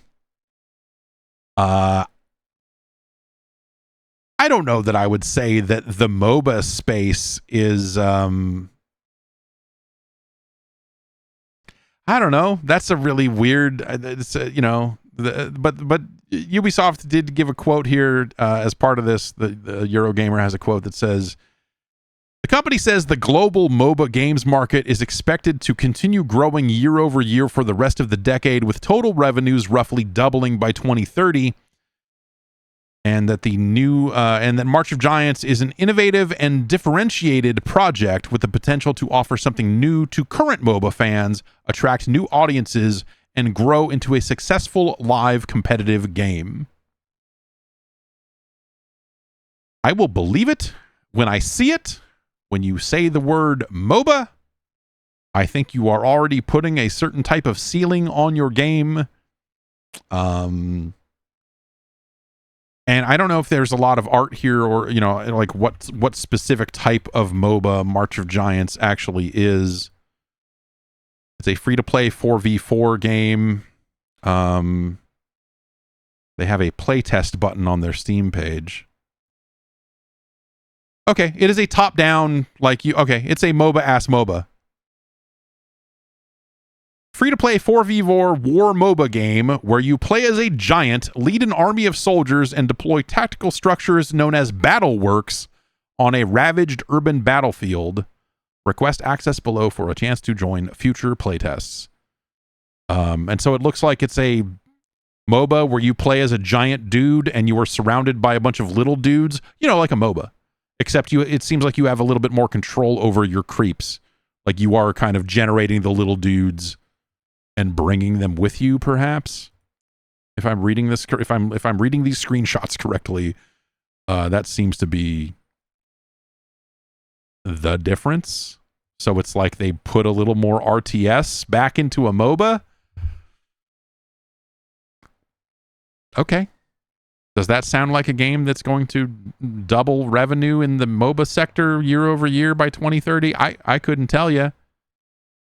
All I'll say is I hope the price was right for Ubisoft, because this doesn't seem... whatever, man. I ain't got no crystal ball, but it's hard to envision a scenario where this is something that people are like, League of Legends can suck a fucking dick in hell. I'm playing March of Giants. Dota 2, more like Dota poo. See that bard? See that bard they added to Dota? So they put a bard in Dota? Sing his little songs, do his little bard stuff. Yeah. Yeah, I don't know, man. Like their big bullet points are play as a giant. Lead your so battle works are like trenches, tanks, and bunkers to turn the tide of battle. These battle works can be the difference between a tactical advantage and a strategic retreat. How will you outplay the enemy team? Yeah, so it's like you're leading soldiers as you go. It's not just your hero character. You've got dudes with you. Okay. If anything, that sounds more complicated than the average MOBA, and I don't know that you get to attracting new players to the genre by making a more complicated video game. You know? Like, no one's playing Dota 2. I can't imagine a lot of players are playing League or Dota and going, this needs some more fucking bullshit in it, man. I don't know. Like that... but yeah, I don't know, skewing closer to the RTS side of things, you know, I don't know. That maybe there's something there. Maybe. But that's a tough, I don't know. It just feels like a very tough market to get into. Sort of like the hotel market. Remember Atari's hotel? Remember Atari was going to launch a hotel? And this was like years ago. They're like, yeah, we're making a hotel. And you're like, that's a terrible idea. What? And it was like a crypto casino or something like I don't know. Like, you know, Atari has turned the corner in some ways and actually started doing some interesting things, and they've made some good acquisitions of studios, and like the games part of Atari is interesting, but they still have this kind of languishing deals. You know, like the Atari name got licensed out and about in the kind of the darker years of Atari over these last 5-7 years. And so some of those deals are now coming home to roost. Despite this is just a licensing deal. Atari is not involved in this, but the investors who licensed the name are ready for you to give them money so that you can become an investor in Atari Hotels. They're building a hotel. They say it's in downtown Phoenix, Arizona. Not the game, Phoenix. They've got an investor video that looks like a bunch of AI bullshit with a bunch of fake video games that they don't hold the rights to, like Asteroids. They have a fake Asteroids marquee. Why wouldn't you just use the real Asteroids marquee? And the answer is because AI probably made your dog shit video. But they put up a page. You can see this page for yourself. To be clear here, I am not advocating for you to go invest in Atari Hotels. This is not me telling you, hey, it's time to put some money in. I know, you know, your Amico investment, I'm sure, is paying dividends. And why don't you take those dividends and put them into the Atari Hotel in Phoenix, Arizona? Just to be clear, I am not. In fact, I might say the opposite and say, I don't really think that you should invest in an Atari Hotel. They are looking for, I believe, $14 million. This page, it is at invest.atarihotels.com. This video is fucking ridiculous. They've got like rewards. Like, if you give them, if you invest $25,000 in Atari Hotels, you get 3 bonuses. One of them is an exclusive t-shirt. That's right. 25 G's, they will give you an exclusive t-shirt, a serialized collectible, and a digital brick in the hotel lobby and common areas. If you're looking for these D bricks, Atari Hotels is slanging these digital bricks for just 25 grand. For 10 grand, you'll get a virtual tour of the hotel prior to grand opening. A virtual tour. I assume that means we'll send you a fucking video, chump. But you also get an invitation to the annual VIP gala at the hotel. So this is an investment, meaning like in theory, you might make money back on it. And they've got a bunch of stuff around, how the investments work and all of that. They claim to have already raised $14 million. They've secured land and partners, and they've got a total budget of $124 million that they, so they need to raise some money for that. And so they are turning to you, the sucker, to invest in this. Every bit of language on this page that is about video games is fucking super suspect. We're leveling up the hotel experience. Travel's old game is over. Billions play in digital worlds. We are building a place for people to connect and share their passions. Atari Hotels is the home for gaming culture. Check in, power up, live the game. And then remember, this is them trying to sell investors. Two giant industries, one convergence point. Gaming is a $455 billion industry. Hospitality is a $4.9 trillion industry. Hospitality meets gaming culture. Inspired by Atari's legacy of play, creation, and connection, the Atari Hotel Phoenix reinvents what a hotel can be: a destination for gaming, technology, art, and immersive entertainment. This is where pixels become places. And then from there they get into the different tiers of investment. If a digital brick is not good enough for you, you can give them $50,000 and join them at the Mythical Legend tier, which will get you a physical brick in the gaming arena walkway with collaborative design. So I assume that means you can put art on your brick. They've got like a list of people that are working on this project, and they're smiling faces, and and it's really crazy. Like there is no one here, because I spent last night clicking on all their LinkedIn pages, just like, who the fuck are these people? It's all like real estate, like dirtbags. Like they all look, it's just like, the strategist built a $4.1 billion tech empire, then turned to real estate to bend skylines instead of code. And they've got all these people, there's a guy here listed as the catalyst: culture, brand, heartbeat, making concrete feel human. But like no one here is from like a gaming background, as far as I can tell, because not all of them have LinkedIn pages. And so it's this weird thing where they're trying to say, like, we're making a hotel for gaming and for gamers and for games.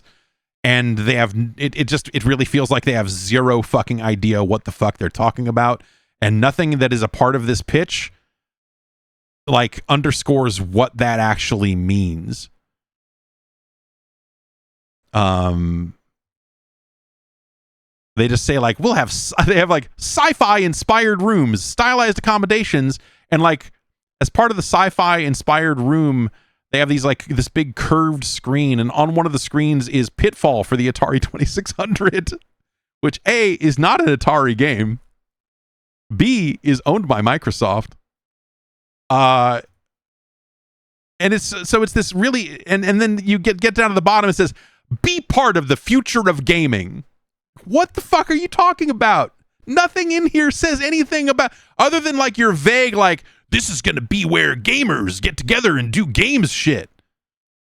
And they have a fact here. Is this project being built by the video game company Atari? No. The project is being developed and managed by Intersection Development, LLC, and their project-specific investment entity, Central Roro, LLC, the official licensee of the Atari brand for the project. Atari Interactive has licensed its name and trademarks, but is not involved in construction, fundraising, or operations. Why should we trust the operational team to complete the project? And it's because they have done this, done real estate stuff before. But there's nothing here about like everything about like, hey, this is gonna be a fucking video game hotel. Like all of that stuff is the most hand wavy, ultra vague, like just sleazy seeming stuff. It's really like a, you know, like the Atari Hotel thing has always seemed like a nightmare, right? But like there's something about this that is like next level, like, oh, you guys have no fucking idea what you're doing. Which is why I say, hire me to really, you know, to really kick the tires on your Atari Hotel. I'm your guy.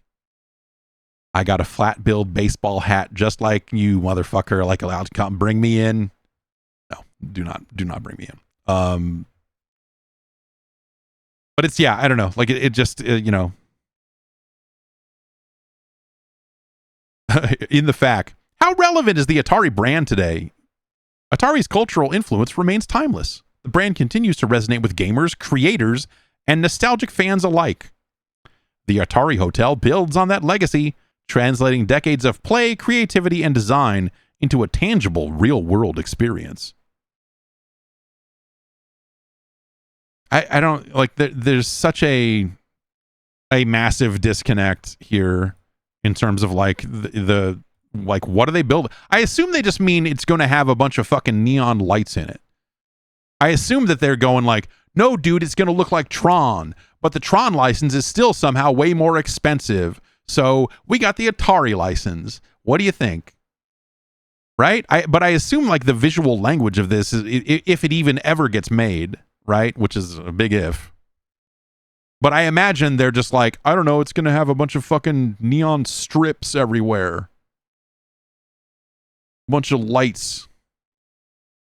And, you know, digital bricks for all our investors. And then there'll be some pixel art somewhere. But yeah, it's, you know, it's a development company that seems like they have very little understanding or actual expertise in the license they have licensed, and they've just licensed this thing and they're going to build it and they're going to go like, I don't know, man, it's going to say Atari everywhere. It'll have the logo and it'll be like a big neon Atari sign, and we'll have a rooftop thing, and we'll put video games. We'll put in video games.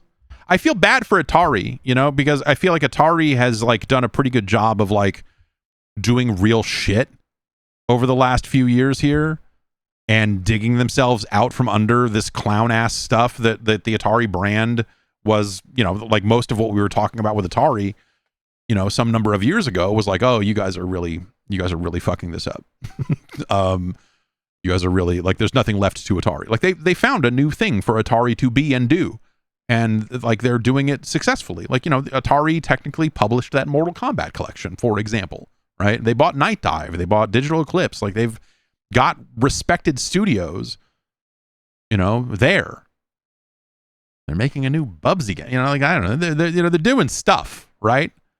So, but I imagine like it must be a bummer because of like this shit coming back around and being like an embarrassment to the Atari brand, which is what this looks like to me. It looks like some hotel dirtbags making a hotel and trying to leverage this brand that they seemingly don't understand the actual value of. And at the time, I'm sure they got the license for a song, because what the fuck was Atari doing? Nothing. But they're still trying to leverage this thing. I'm sure they're stoked that Atari means a little bit more now than it did, because people might not hate Atari as much as they did then. But like, I don't know, man. Like, are they building something like the esports arena? It doesn't necessarily say. Like, maybe they are. Like, there's kind of a, you know, like, oh, we're going to have an event center, you know? And you go like, well, what kind of events would you have? And you're like, I don't know, probably like a dental convention. Like, I don't know, who has conventions in downtown Phoenix? You know, like, yeah, maybe you could be a hub for gaming.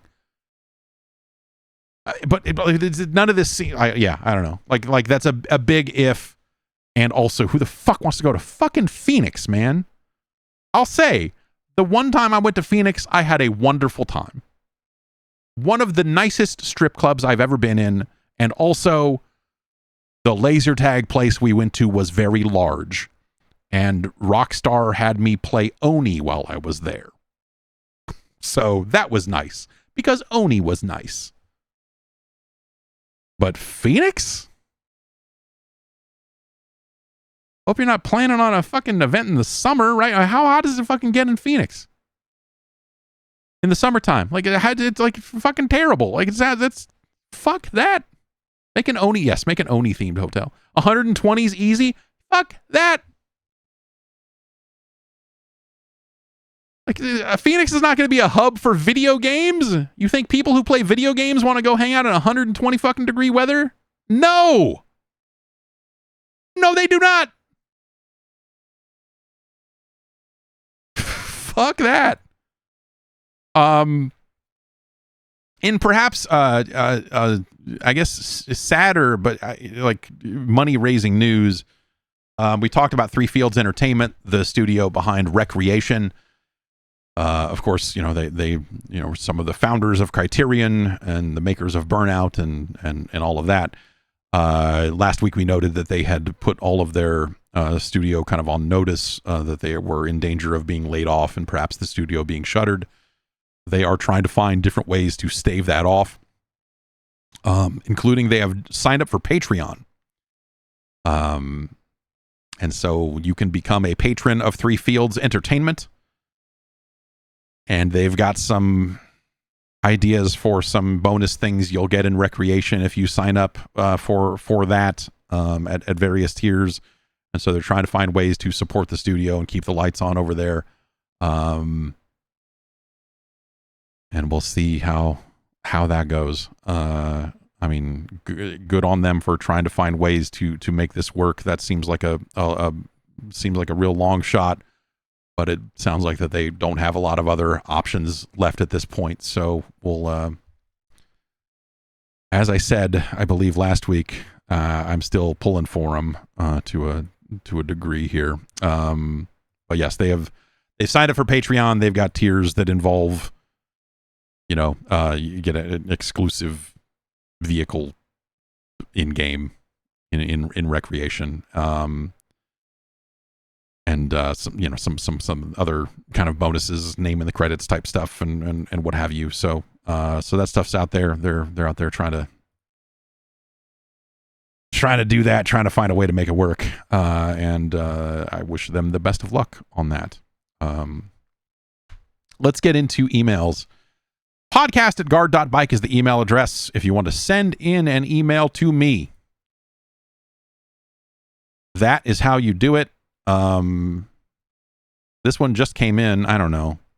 Matt from Oklahoma says, just wondering what your thoughts are, if you care to share them, on Giant Bomb going to half-star reviews now, as seen in Dan's review of the new Terminator 2 game. They're giving half stars now? All right. Well, I think that's cowardly. I think half stars are coward. Like the thing about the thing I would say about review scores is not that they should be 5 stars with no half stars. It's that they should probably be 3 stars, or rather than stars, it should be more of a thumbs up, thumbs in the middle, thumbs down. You want fewer choices, not more choices. More choices gives you room to just say a wishy-washy thing about a game. At GameSpot, we went from a 100 point scale, because we had 10, you could give a 9.8, a 9.7, a 9.6, whatever, and that was something that was sometimes done by math and there was a spreadsheet that determined what that final number was going to be. And so I changed that with, the help of others on the team, of course, but I kind of led the charge to get rid of that system and replace it with what ended up being a 19-point scale, because you couldn't go lower than 1.0, and so it wasn't technically a 20-point scale, but it was a 1 to 10 with half points, and so you could give a 7.5 or an 8.0 or a 6.5 or a 7 or whatever. And that lasted for about a year. Well, I don't know. They I don't know how long. I don't know what they eventually.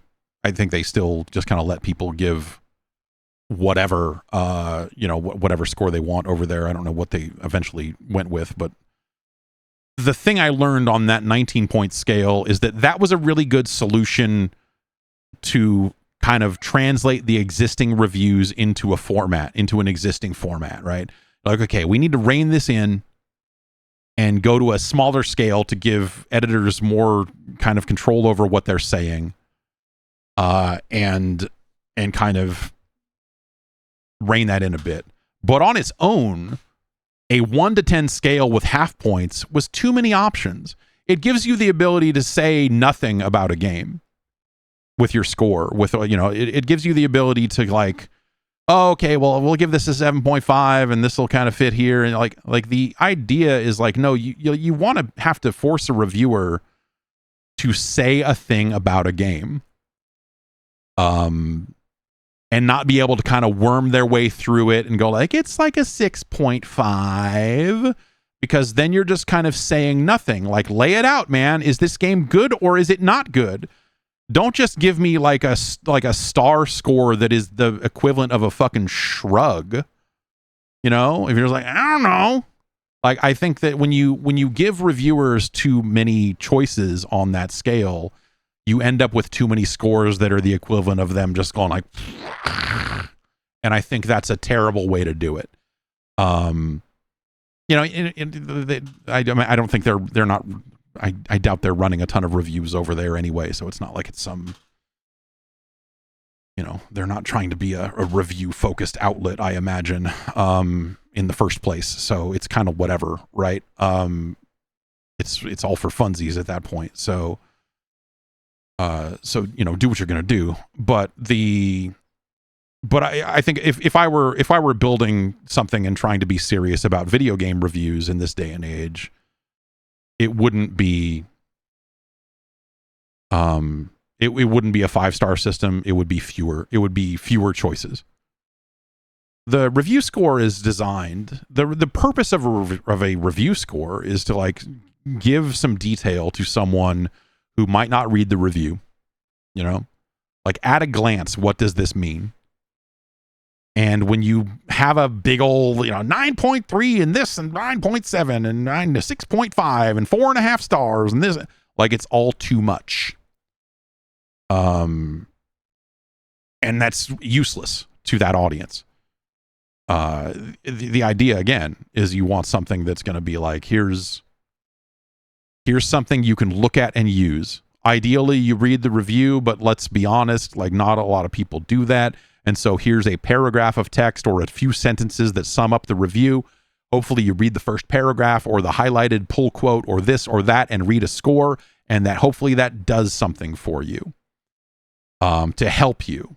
Like, when it comes to helping audience members, when it comes to helping people with the game reviews, that's why you do stuff like that.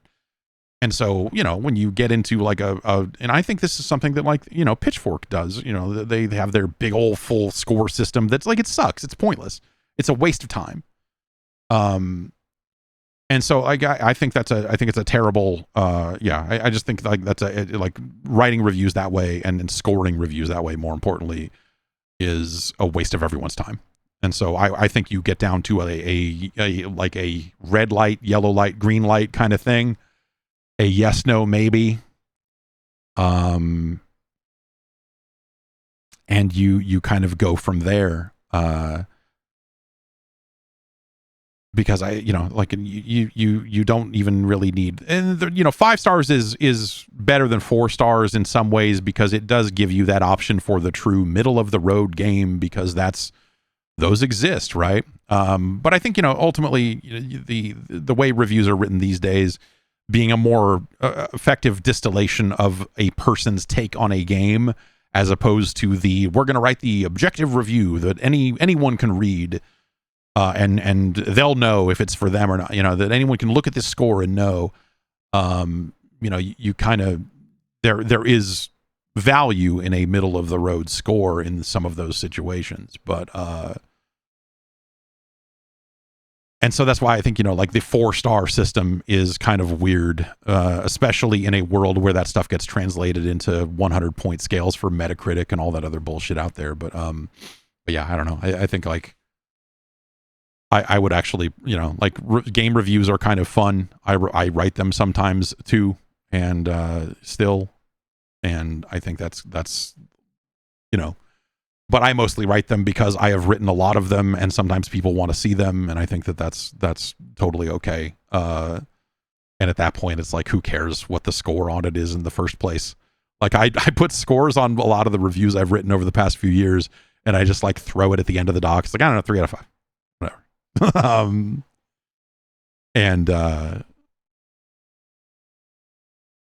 Yeah, I don't know. Like it's the scores kind of don't really matter unless you're committing to writing a zillion of them, right? I think if you're writing a ton of reviews, and you want to be thought of as a review focused outlet, and you're gonna really take this stuff seriously and try and cover games that way, which is damn near impossible in this day and age, but hey, go for it. Then I think that's something where you need to take a lot of that stuff a little more seriously, and what's your review scale going to be, and whatever else. But yeah, I don't see any value in adding more points to a scale. Like giving yourself more choices on that is just like giving you more ways to worm out of tough conversations about games. And game reviews are meant to be tough conversations about games.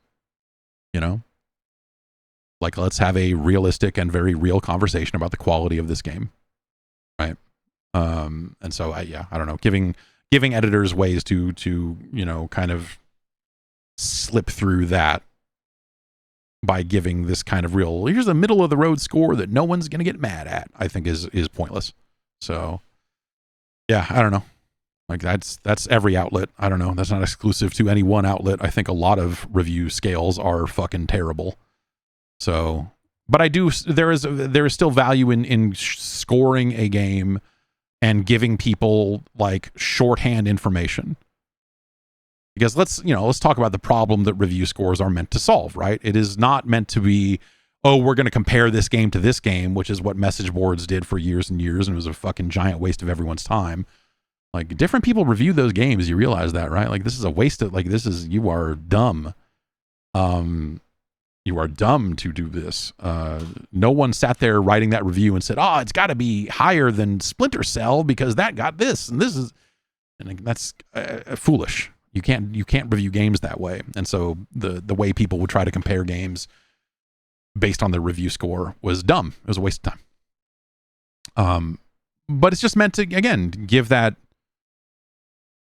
at a glance burst of information for people who, in some cases that's going to entice them to read on and read the rest of the review. In some cases it might not have been.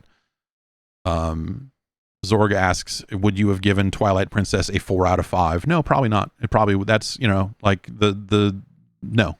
That probably would have been more like a 3 out of 5. Like, it's an average game. Like, maybe, if we're accounting for the way the game looked and what have you, then maybe there's a case for a 4 out of 5. But and it's been a long time since I've played that game because I have not had a lot of reasons to ever play that game again. But no, like outside of the kind of traditional spreadsheet based review system and all the other stuff that GameSpot was using at the time, like, yeah, that might have been closer to a 3 out of 5. But whatever. Yeah, but like the thing I wanted to do, the fun thing we did at GameSpot that I really liked, that I think an iterated version of that could be a lot of fun, but it only works if you're going to review a lot of games, was we came up with a badge system. It was sort of an achievement system, really. It was, inspired by achievements. We were doing this in like 2006, so achievements were all the rage. But the idea was like reviewers would write the review as they always have. They would give it a score from 1 to 10 at half point intervals, and they would also assign it any merits or demerits based on the game itself. And so you could say, hey, this game has really great graphics. And so there was a great graphics badge that a game could earn. and there was no limit to how many games could earn this.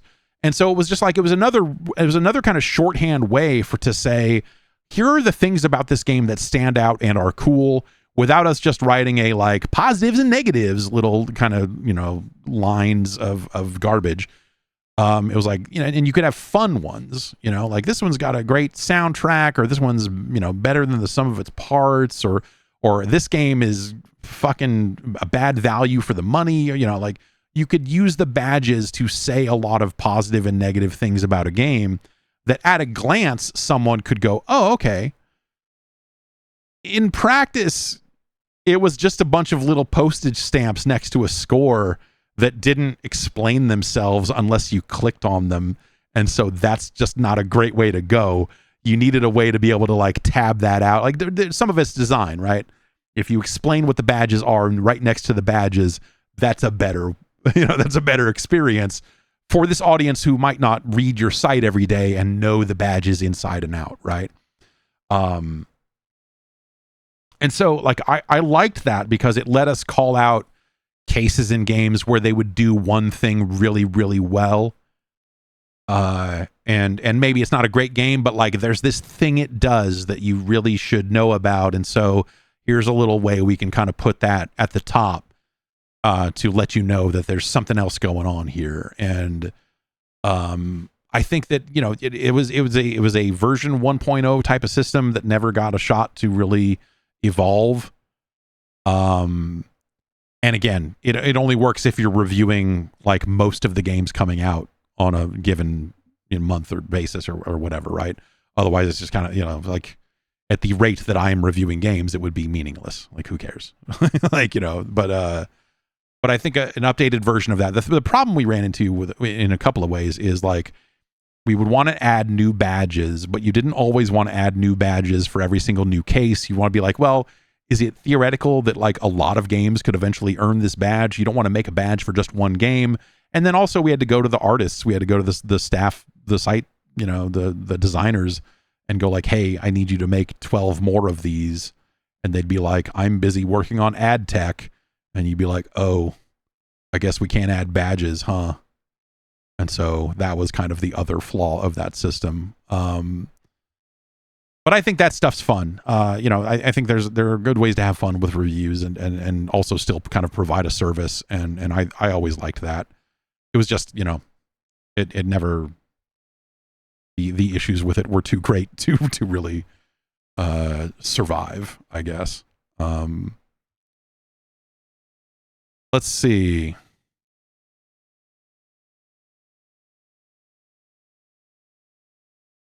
Other emails here. Chris writes in from Long Island and says, recently I've been thinking about Jack Thompson. Great. Who, as you know, was the now former attorney who during the 2000s was the most notorious anti-video game activist and pretty much had the entire gaming community and industry against him. He was disbarred in 2008 after having lost whatever credibility he had left, and we heard less and less of him seemingly by 2014.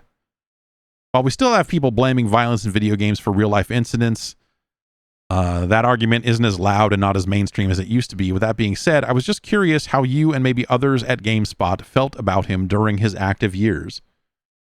He just seemed like an idiot. I don't know. Like he just had that real ambulance chaser sort of vibe of, he just seemed like a guy with an axe to grind. And I don't know if he thought that it was something that was eventually going to make him money because he could be part of some big class action, whatever, or if he really believed in this moral crusade. He made a career out of this, right? Because prior to the video game violence thing, Jack Thompson was the guy going after 2 Live Crew. He was the guy that was trying to, in the relatively landmark case against 2 Live Crew, for obscenity in music and all of that stuff. Like Jack Thompson was also trying to be that guy for music prior to that. And so like he just has always had that kind of grifter vibe to him where he's just like going from thing to thing, trying to like raise some kind of weird moral outrage in a way that I don't know what the end game there is, if it makes him money or, or whatever, right? If he can land that big case or whatever it is. But in the song, well, it's not the Two Live Crew on the album Band in the USA, which is sometimes thought of as a Luther Campbell and Uncle Luke solo album, but Two Live Crew is all over it as well. There's a song on there called Fuck Martinez, and Martinez just happens to be the name, I believe, of one of the police that arrested Two Live Crew. There's also a song called, there's also like a skit on there. It's not even like a full song, called like Hey Jack, where it's just like Luke going, Jack, yeah. So it's, yeah. When I think of Jack Thompson, I think of the Two Live Crew, and then the video game stuff second. But yeah, I don't know. He just seemed like a fucking clown. I don't know. It just, he just seemed, and he would write in, because he was always trying to like get over, right? He was always trying to like get his name out there or whatever. And so like our news editor, Kurt Feldman, who was writing, running our news team at the time, he would get these screeds from Jack Thompson, because he was always trying to get quoted in an article, or trying to, he's trying to be presented as like, oh, you should really be talking to me. I'm the expert in this, and this is ruining kids' lives. And trying to present himself as that expert. And so anytime we would write about really anything that was adjacent to his shit, he would just write in and just go off on Kurt about like, you're doing this and and it was just like, what is this guy's fucking problem? But like, I think Kurt eventually established some kind of rapport with him, because he had to, because he was going to him for quotes on stuff and about his cases and whatever else, just to cover the news. And all of that. And so I think it's, yeah, he's just, he seemed like a guy that was really out there trying to waste everybody's time, and trying to seem as important as possible and whatever else. But, Martin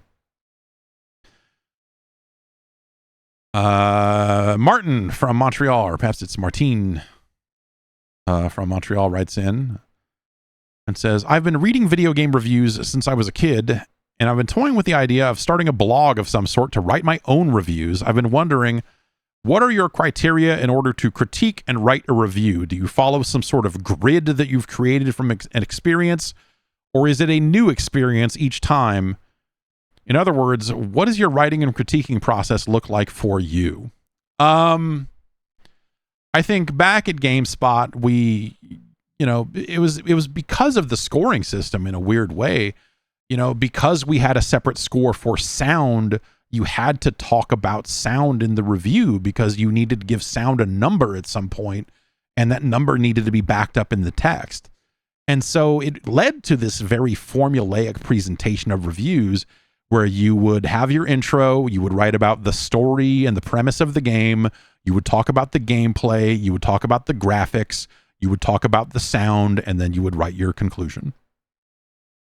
And that there was no hard, fast rule that said that reviews needed to be written that way, but they just kind of naturally fit into that format because of the way we had to score things and whatever else. And so I think that's kind of a waste of time. I think that, like, again, a review doesn't necessarily need to break down every single little aspect of a game. It's not meant to be, you're not rewriting the manual, so you don't have to, like, gameplay mechanics, you're obviously talking about them, but they don't need to be, written out in explicit, excruciating detail, because again, you're not writing a manual for the game. You're not writing a strategy guide for the game, You can keep it high level when appropriate. And so, I think it's nice to talk about, how a game looks and sounds, like the presentational aspects of a game. Those are not unimportant, but in some games they kind of are. In some games they're not the main factor. And so it's easy to just like go like, okay, I don't need to waste a bunch of words on this. And I think that reviews got really long. We were writing reviews that people weren't reading past the first page. We would only put, I think, like 1,500 words on a page back then. And so you'd have these reviews that were 4 pages long, and you could easily see the drop off in, click through from page 1 to page 2 and page 2 to page 3 and page 3 to page 4. And so by the end of it, like, no one was reading a 4-page fucking review. And so, we never really pursued this as a concept, but I think there's something to be said for writing a review and getting it over with and saying exactly what needs to be said for people to know what they need to know about that game. And so, yeah, there was a grid, there wasn't a physical grid or whatever, but we naturally kind of wrote a lot of reviews in a pretty similar way. And, the weird result there is a lot of the reviews were kind of lifeless for whatever, they were not flowery. We were out there to, in some cases, stamp out overly flowery language in favor of just say what you mean, be straightforward, don't waste people's time, let them know what they need to know so that they can get back to playing games instead of, reading about them or whatever. And I think that stuff is, I go kind of both ways on that. I think, there obviously that you got a lot more reviews kind of as the years went on from people who were, if not bucking that trend deliberately, they were very much trying to write a different style of review. And you had the rise of, genuine criticism in the game space as opposed to a review of a product, right? I mean, for better or worse, we were largely writing reviews of products, and we were writing them like product reviews and giving purchasing advice. And I think that there's real value in that. I think that's doing a service to an audience, but it's not always the most entertaining writing, right? And I think there's a lot more room for entertaining writing than there used to be. Again, because I think the value of game reviews in general is just a lot lower than it was. You have a lot of opportunities to play games other ways and see demos and this and that, and live streams of games are so easy to come by. And, there are a lot of different ways to find out information about a game that isn't necessarily part of a formal review. And so, I think that a lot of that other type of writing is very valid. But some people do miss the kind of very cut and dry, here's what you need to know type of video game review. And I don't know. My advice to you when it comes to writing a game review is if you're going and I think that's a good, I might say if you want to follow that format, because it at least focuses you a little bit, write about what the game is about, write about the way the game plays, write about the way the game looks, write about the way the game sounds. And then as you kind of get comfortable with that, you'll learn where to break it and why you would want to break that format. And what's really important about a game, and what are you really writing about, and what's the stuff that truly matters. I think that's stuff that, as you kind of spend more time with the format, you'll kind of develop a feel for it, I would think. And so my advice there when it comes to that style and that format, and the biggest advice I have for people trying to write game reviews is write your introduction last. Just start with the second paragraph.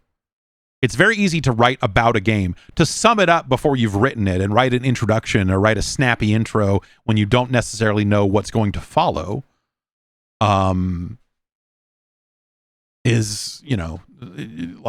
Sometimes that can be a difficult, sometimes you're staring at a blank page, right? And going what the fuck should I write? Just start writing the other thing and then come back to the intro later. I think it'll kind of present itself. Some people get into oh, well, you should take your conclusion and make that your introduction. And then, there's some stuff you can do there that is always a little interesting. I've never done that per se, but I've definitely moved around and cut reviews apart and put them back together in a lot of different ways over the years. But I don't have any hard and fast rules like that per se. But I would just say that was always the thing, is to, write your intro last. And don't go too hard on, again, just like you don't need to say every single little bit about the game and how it plays. You also don't need to recap the entire story. You can just talk about the premise and the setup and how well it works, and is the dialogue good, and like what are the standout things about that aspect of the game. Try to limit it. Try to edit yourself if you can, because no one can afford editors anymore, unfortunately. A good editor is great. You know, a good editor will save you from making some very dumb mistakes. But most outlets don't have the people to do that all the time. You know, we got to a point where the only articles that we sent around before publishing were reviews. And without fail, reviews would be seen by other humans before they went live. But like news stories and other stuff like that, and you know, like we were just shooting from the hip. Push publish. Next. You know. But reviews, I think we were all just in the habit from GameSpot where the reviews got sent around to literally every single person on the editorial team, and they could all give feedback on it. After it had been through a copy edit, and after it had already been through like a couple layers of editing, the kind of quote unquote final product would be sent around to everyone, and then people would say, "Oh, you missed this," or what this score doesn't line up with this. This text makes it sound like you hate the game, but you're giving it an 8. What does that mean? Why is that like that? And, you know, you kind of go through that process. And that was always very helpful. It was great to have a lot of eyeballs from a lot of really great writers on your work before it went out to the world. And I do miss that. I do miss that for sure.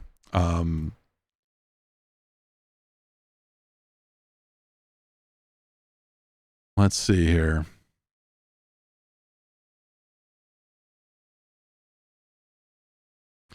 Jesse from Jacksonville writes in and says, I am an idiot, but I love playing games on my shitty personal computer.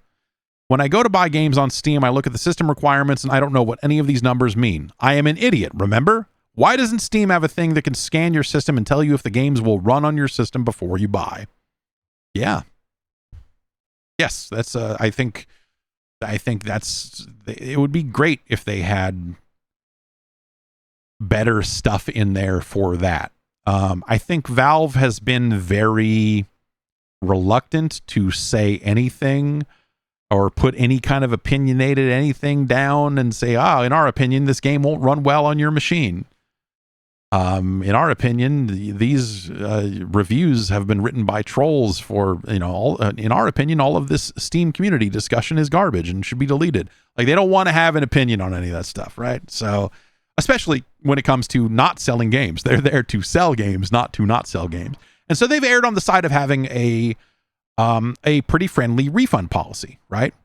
Where you can try it for yourself, because even there are a lot of cases where you will meet the requirements on a game and still go like, oh, this is broken. Or like this, for whatever reason, there's an incompatibility with my specific machine because I've got this brand of mouse plugged in, or because this USB port is this, and now it's all broken. You know, like there's weird shit that can happen with PC games, right? So because of that, they've gone on the side of having a good refund policy. And I think that stuff is solid. I wish that they were a little more hands-on, and I wish that they were a little heavier-handed, maybe even, with some of that stuff, particularly when it comes to saying a game is Steam Deck verified, and what does that mean, really? Because they can always just fall back on the refund policy, right? And say like, oh, well, I mean, if it doesn't run great, then just return it. You're fine. That's cool. And it is cool. That is great. It's great that you can do that. But it would be nice also to have another layer of like, dude, no, don't. This is not gonna work for you. The Steam machine is gonna have its own kind of, compatibility setting listing the same way a Steam Deck does. And so, they will continue to build out the kind of verified system. And I think the verified system does have really strong benefits, like telling you like, oh, hey, you're gonna need a keyboard for this, or you're gonna need this, like little bits and pieces of like information about a game that can help you know if a game is going to be right for your setup or not. They'll have to do more of it as they go further and further down that road. But will they do it to the extent where they're saying, hey, like you shouldn't buy this game? I don't know. and they've always got the refund policy there. So yeah, it's hard to sort of say, what they will do, but they will have to expand at least the verified setup to work on more devices than the one or two that they work on so far.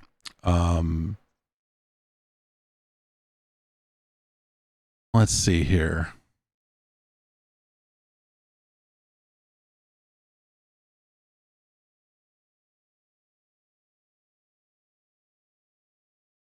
Let me unpin this and repin this. And Dante writes in with a timeless question that we can finally answer here. Should I listen to the Insane Clown Posse? No, I don't think you need to do that. I'll read the email. I'm a huge fan of rap and hip hop, and I think I've listened to most major hip hop acts, at least any that came out in the between the 80s and mid 2010s, but somehow I have not listened to a single Insane Clown Posse track. I don't think I've even listened to a track with them featured on it. Not sure how this happens, because even artists I know I won't like, I've at least listened to a song or two. The most experience I have with ICP are their experiences in various wrestling companies, so I guess you could say I've partially heard some of their music during entrances.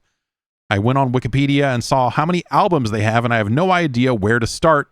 I'm trying to avoid garbage, so I figured I would ask number one Juggalo. Thank you. If I were to listen to any album, which should it be, and can I still get a Faygo anywhere? No, Faygo is not super easy to find in some parts of the country. It is branded as Shasta out here on the West Coast more often than not. And they don't have the same flavors. But Faygo is not super easy to find in some parts of the country. If you were going to listen to ICP, which I think is fine, like I think there's something interesting about the thing they did, right? Like they're a really weird band, and they managed to build a really underground following without the assistance of major record labels, and then they were signed to a Disney affiliated record label for about 3 weeks.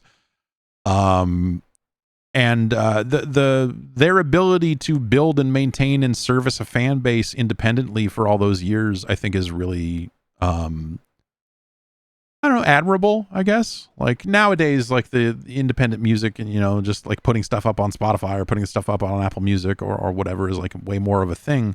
But it was just a lot harder to distribute fucking albums in the, 90s and 2000s and everything, right? So... if I were going to direct you to listen to any ICP, knowing that you are actually a fan of hip hop going in, then I think you need to listen to their earlier material, which is uneven in quality, but they're trying for a very specific kind of thing. I think that basically everything released after The Great Malenko, which is like the fourth Joker's card, and is like a late 90s, like what is that, 96, 97, 98 maybe? I don't remember exactly when Great Malenko came out. But basically everything that was released after Great Malenko, with the possible exception of Psychopathic Ridas and some of the other dumb side shit, is fucking terrible. Fucking terrible. But I think they had a decent 3-album run with like Ringmaster, Riddlebox, and Great Malenko, where you can hear the evolution of a sound and a style. The first album, Carnival Carnage, is like fascinating, but they honed it for Ringmaster and got to a point where they were much better at doing their thing. By the second album, there are some EPs that came out between there. I think there are funny songs on the Tunnel of Love EP. You could go listen to Super Balls, which is a fine bit of business.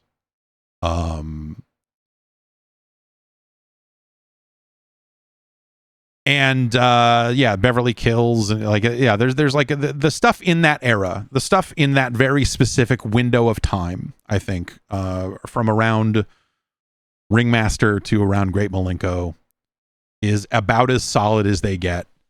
There's stuff they do later that you may be drawn to because it's like, oh, we did a song with, you know, I don't know, Bushwick Bill, or, you know, like they have features, you know, like Snoop is on this song. You're like, no, don't. Most of that stuff is fucking terrible. And they just, yeah, I don't know. They became a parody of themselves in a really weird way. And so their run of their material is really strange. Really, really strange. I think the Shaggy 2 Dope solo EP, Fuck Off, is pretty good.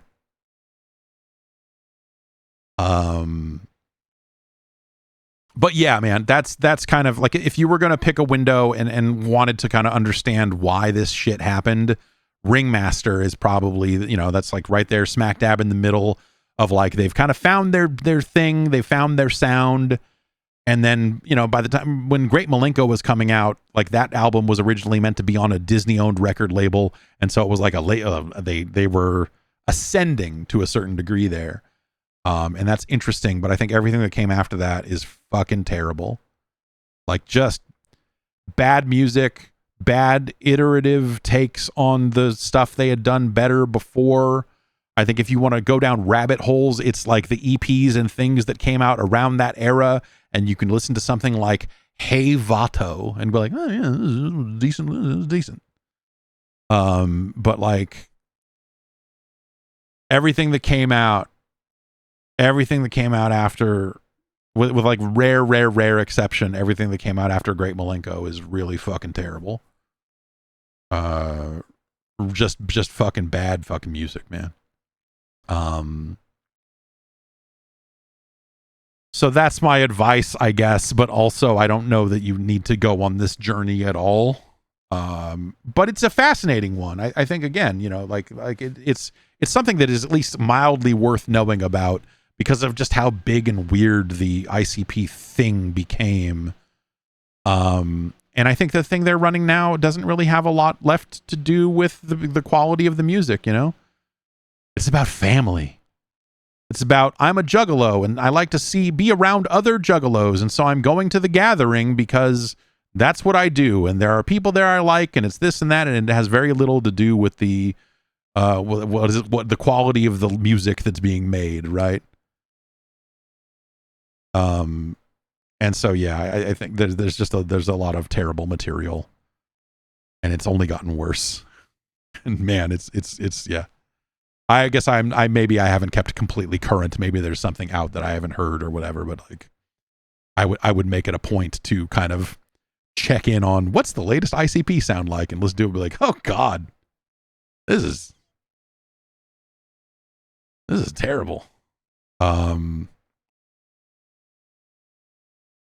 Yeah, some pretty bad stuff.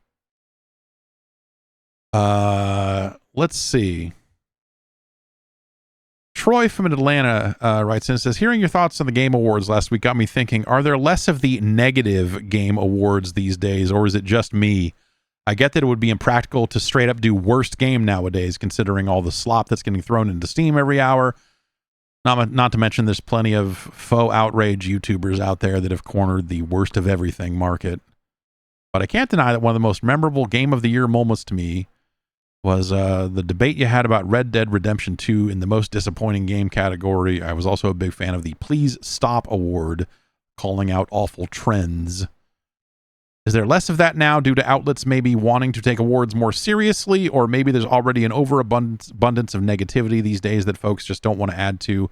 Would love to hear your thoughts. I don't know. I don't really keep up with like what outlets do for Game of the Year anymore. I don't really care.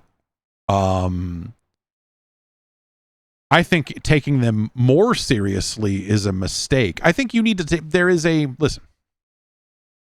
The thing that I always felt strongly about with doing like a big you know, let's have a lot of awards and let's have a lot of conversation around these games, was to take it seriously, right?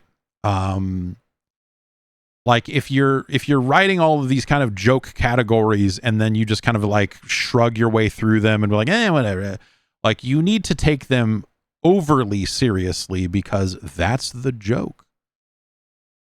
But also, you're legitimately taking them seriously because it is an editorial perspective and there's not really a lot of room for jokes there, right? So you're walking this really fucking fine line. And negative awards get into just some kind of ugly arguments about games that don't really have a point. I think most disappointing is a really interesting category. You know, I think that's still something that I think could hold water in a group setting. And I think, yeah, like I feel good about having something like a Red Dead brought up in that category because a lot of people thought that those categories were only for like the games that are bad, and it's funny because they're bad. And that is the thing I'm mostly tired of, is like the like we're having fun, you know, shitting on these games and it's so funny that like I think it's very easy to get mean with that stuff, and that's kind of where I draw the line. And I think, yeah, there's, you know, like if you think about it again as like editorially, there is value in saying there are negative trends in gaming that we wish would go away. And you can couch that in something that has kind of a sense of fun about it and whatever, but that is a very serious topic. You know? Like there is not a, you know, there is a lot happening in video games that you wish would go away. And there are games that come out and disappoint, and sometimes they are the most anticipated games of the year and they end up being disappointing, right? So I think there's absolute value in that sort of stuff. But again, you need to be willing to walk all the way down those roads and take those awards seriously. And that's why I think worst game is dumb, because no one played the worst game. We eventually tried to, you know, couch that in like, well, it's the worst game that we played. And I think even that is like, you know, it's kind of whatever. I think I don't know we would talk about awards. We would try to break down awards over the last few years there. We were doing them and try to say like, what are we trying to say here? What is the point we're trying to make? And so, you know, you're stuck between this like legacy of people that want you to bring back the same awards every year, but also some of those awards don't fit the trends of modern gaming in a way that makes those categories especially relevant anymore. And so you have to be willing to throw a lot of that stuff away in favor of like, no, actually, we want to talk about the things that happened this year. And what are the things that happened this year that mattered? And what are the awards we can craft around those events to give us space to talk about those events? And so you find yourself kind of working backwards in a sense that way. Because I think the awards should reflect the year in question, right? Especially when you're trying to do like fun categories and kind of things, you know, things all over the place, right? Like you sort of need to move on, right? Like you need to let some jokes die and be like, okay, this is the joke category we had for 5 years. We don't even know what it means anymore. We need to walk away from this and like, okay, what are some fun joke categories we can do that are jokes, but also probably sort of say something about a trend that happened this year, or is a joke category that is only possible because this dumb thing happened. You know what I mean? And so it's really about, the awards were always about the framework for the discussions, you know, and those discussions would get heated. And I think that's natural because, again, you have to take them seriously. And that's kind of the double-edged sword of this, or the kind of do as I say, not as I do aspect of this is, I think the team putting the awards together needs to take it almost deathly seriously. But on the other end of that, I would say to the people consuming the awards, don't. You take them seriously up to a point, but you have to know where to punch out of that. And, you know, getting mad about someone else's picks for a game of the year, I think, is a gigantic waste of your time. You know? Especially in a scenario where we are recording all of our discussion about how we got to that point. That is the product. That is the output. The discussion. The game that wins at the end is just a byproduct of that discussion. And it's kind of in some ways the least important part of it. And so that was always sort of a weird part about it. It was like, you know, you would write, you know, we would spend a full week recording, you know, whatever, 15 hours of podcasts or whatever it was. And then that would just get summed up into one page and say, here's all the games that won. And you're like, okay, yeah, I guess, you know. You're missing every, you know, like the conversation is the output there. The list of awards is, you know, and you would always see people who would then take those list of winners and go and paste them on some fucking third-party message board that is never going to listen to the podcast anyway. And then they would get all mad based on, and you just look at it and go like, I can't help you people.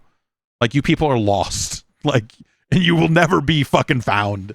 Like, and so it was just sort of fucking dumb. Rad Jago asked, did the numbers you got out of those sessions ever justify the costs? No, but it wasn't, I don't know. We never, you know, the thing that happened, the benefit there really, it wasn't even that we would see a massive spike in traffic around the awards, but we would not see a massive dip in traffic on the week between Christmas and New Year's when we were all out of the office. And so normally that would be a dead week and no one would publish anything across the entire industry and, you know, nothing would happen. And so we had something every day during that. And I always liked that time frame because I've had holidays that have been like shitty before. And it's been like, man, I wish there was something new on the internet. There is nothing new coming out to distract me from how shitty this is. And so I always liked that, you know, it was like, here's something new when no one else is really putting anything out. And for people that are, you know, maybe having garbage ass holidays, like maybe there's some value there, but it was never, you know, it was never something that like, it was never something that led to some massive bump in traffic. It was like, you know, it was always fun on the back end to look and see which guest lists did the best numbers, which was always a weird popularity contest because it was just who had the biggest social following and who posted a link to it on their big social following. And it was never really a true indicator of any popularity or whatever. But that was always like a fascinating number to look at sometimes. I always liked the guest list because I would get exposed to games that I hadn't played or hadn't seen or whatever. And it was always interesting hearing what other people had to say about stuff that happened that year. And so that stuff was always fun. But yeah, you know, it was, that stuff was always about the conversation.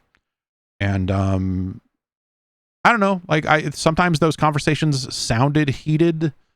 I never was, I can only speak for myself here, but I was never especially heated about much of anything there. It was, again, like, you know, you have to kind of take the process seriously and you need to take the awards seriously, and that would lead to lengthy discussions about these games. And sometimes you got to dig your heels in because you believe in something or whatever. But like, it was just, you know, this part of making stuff. It was never like, let's make it heated on purpose or any kind of weird fake shit like that. It was just, we had the conversations and then that was that, as far as I was concerned. It was just like, all right, we did the thing. We're done. It's good that we had that conversation and it's done, you know? But yeah, I don't know. I always, that's how I always viewed it is like, you know, you have to commit as a staff to taking that stuff seriously in order for it to work. Because I think if you approach it going in and you're like, and this is the format that you've chosen to do, and you're like, nah, I don't really, I don't really have any strong views about this or strong. It's like, it's kind of, like, okay, then we'll just limp through all these conversations and everyone will say a thing they need to say about a game that they sort of like that they think won't make the top list, and then we'll just like shrug at the end. I don't know. Like, I think we had some years that were, there were definitely years where I didn't have as much passion for a category as someone else, or there were years where I didn't have like I don't know what wins overall game of the year this year because I don't really care about it. Like, I know the games that are going to be in that conversation and I don't think I care about any of them, so let's have the conversation and I will hear all the arguments and weigh in where I can, but like, it could go any way. I don't really care. That's how I feel about a lot of it, but yeah, I like a lot of that work. Some of that stuff was some of my favorite stuff to do. I like podcasting. What can I say?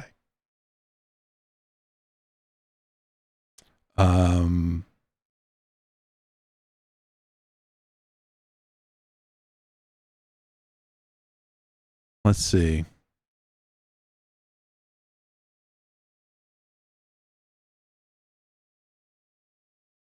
Tim from Chicago wants to know what's my favorite Longmont Potion Castle call. Says, for me, it's a toss-up between classics like Clown Motel and Rope and the more contemporary ones like Swamp Donkey. I need to. I don't think I bought like the last two albums that Longmont Potion Castle put out, so I probably need to buy those and catch up. Rope is fantastic. I think that whole era, though, I like that. The modern Longmont Potion Castle albums sound too clean. I like it when there's a beep in them because of the weird, recording technology used and everything else. Like, now that it's just like recording Skype calls, it all just sounds too nice. I like it filthy. No, I like, when I like it when he is calling people up claiming to be from UPS and how he needs to get a check from them today for all these, llamas or, whatever he's got. That is maybe my favorite, like, template for a Longmont Potion Castle call.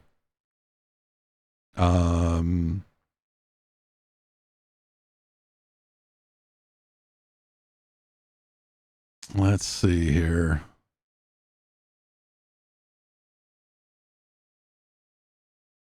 Ben in the UK writes in and wants to talk about green crystals. Finally, the green crystal discussion you've been waiting for.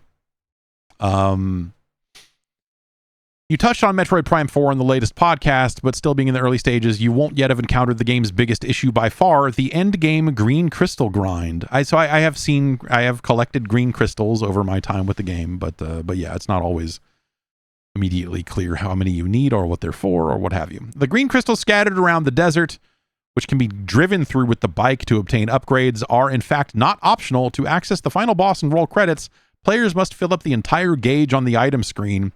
To add insult to injury, the 25% crystal reward is a useful damage boost, but the 50% reward is almost entirely pointless, and a 75% reward is a scanner that lets you find the remaining crystals faster. Yuck. I drove through all crystals I stumbled upon naturally during my playtime and still had to go back out into the world for at least 20 minutes collecting more. Other players have reported that not bothering with the crystals at all earlier induces a grind of over an hour with no challenge, no obstacles, and not even any accompanying music, just to access the end of the game. This seems like a glaringly bad design decision, but why do you think this made it in? Was it Retro attempting to modernize the game with a pseudo-open world full of collectibles? Were they trying to artificially pad what is by far the shortest Prime game? Was it a Nintendo mandate after Zelda and Donkey Kong's foray into this style of game?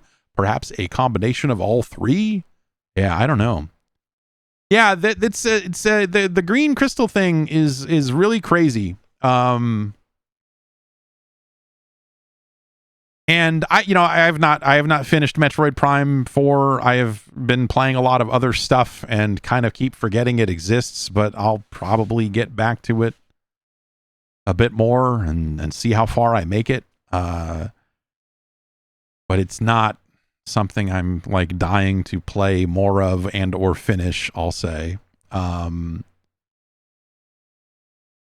And the green crystal stuff, has been, like kind of seeing people talk about it and talking to some people about the issue with the game.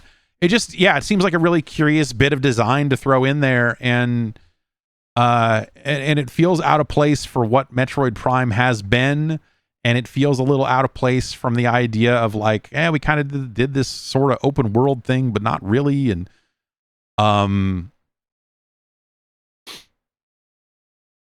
I think making a like full collection or filling the meter rather a requirement to finish the game is a pretty bad mistake for them to make, but they probably had to gate it somehow because otherwise the game would be a little too short, right?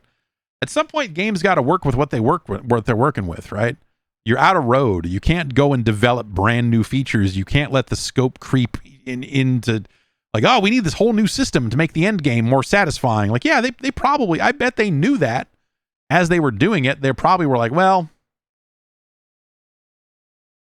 this is not ideal, but we are going to get this game out the door. People will be able to play a game called Metroid Prime 4 by the time we're all done with this. That's for damn sure. It's a game that got delayed a lot, and it's a game that got, like the road to market for that thing has been very crazy. And so I could see a scenario where they get to a point where they're just like, yo, we need to wrap this up and ship it. Like, this game has to fucking ship. This game needs to be fucking done. Like, we can only put so much time into this. Like, it's not getting any better. So let's patch it up as best we can. Remove half of this dialogue and put it out the door. And move on to something that is going to be more rewarding for everyone involved. Because Jesus Christ, what a fucking horrible product. I wonder, man. I wonder if it was a really nasty project to work on or something there near the end. If they were just like cutting and slashing and going like, okay, make this not crash, and let's get it out the door. There was a story going around today that there's like something like 40 minutes of audio that is mostly like incidental dialogue with you and that guy. And like just kind of meaningless, chatter that they cut out. Imagine like how much worse that game could have been received if that dude was yapping at you the entire time and didn't just shut the fuck up the way he does. Like, wow. It's rough stuff, man. Yeah, we need the Miles cut. Maybe we can get when the Miles McGillicuddy fucking amiibo comes out, you'll press it to your Switch 2 and it will unlock all of that dialogue. And then we'll be able to truly experience the real Metroid Prime 4. They should actually do that. They should just fucking do that. Really lean into this dumb shit.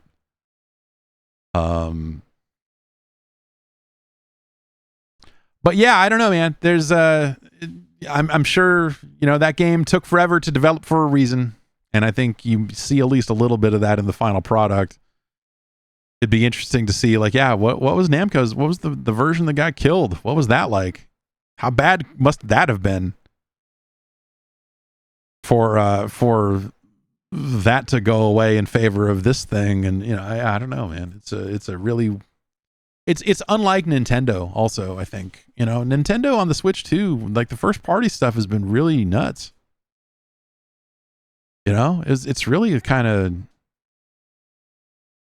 like I don't have anything negative, really, anything dramatically negative to say about Donkey Kong Bonanza. I think it is a really cool game. Mechanically and what have you. I do think it runs out of steam, even taking aside my feelings about where the end of that game goes. Like even a little bit before that point, I had reached a bit with with Donkey Kong, where I was like, yeah, I've done a lot of this, and I don't know. Like I again, other games came out, and I did not feel myself. I did not feel the pull of Donkey Kong to go back and actually finish it up. Some of those last few worlds are very interestingly designed, and you look at them, you're like, wow, that's a really crazy thing to throw in here at the end of the game. But also, I'm fucking done doing this. Like and maybe the answer is I should have just like charged through the rest of it and beat the game or whatever. But yeah, you know, and Mario Kart World, you know, I obviously I'm pretty down on it. There are some people who did like that game just fine, but I feel like the reaction to Mario Kart World was, you know, pretty mixed. Ultimately, like we can say that now. At this point, enough time has passed that, you know, I think it reviewed just fine. I think all these games reviewed just fine, right? That was something I was saying, you know, oh man, like when we were talking about Metroid Prime, maybe not last week, maybe the week before, and I was like, man, it seems like people are pretty mixed on this thing. People are like, what is he talking about? The reviews are through the roof. I'm like, yeah, I don't know, man. That's not the conversations I am having about that game did not line up with any of those high scoring reviews. It is by far the lowest score for a Metroid Prime game, and so on and so forth. So, you know, whatever, right? Kirby, the people who like Kirby, I guess like it's games that the nicest thing you can say about them is like the people who like these games really like these games, you know. The people who like Kirby really like Kirby, but also like you're finding like there has not been a big universal, except for the Welcome Tour, which I think everyone can agree upon. You know, the people felt strongly about the Welcome Tour, almost universally.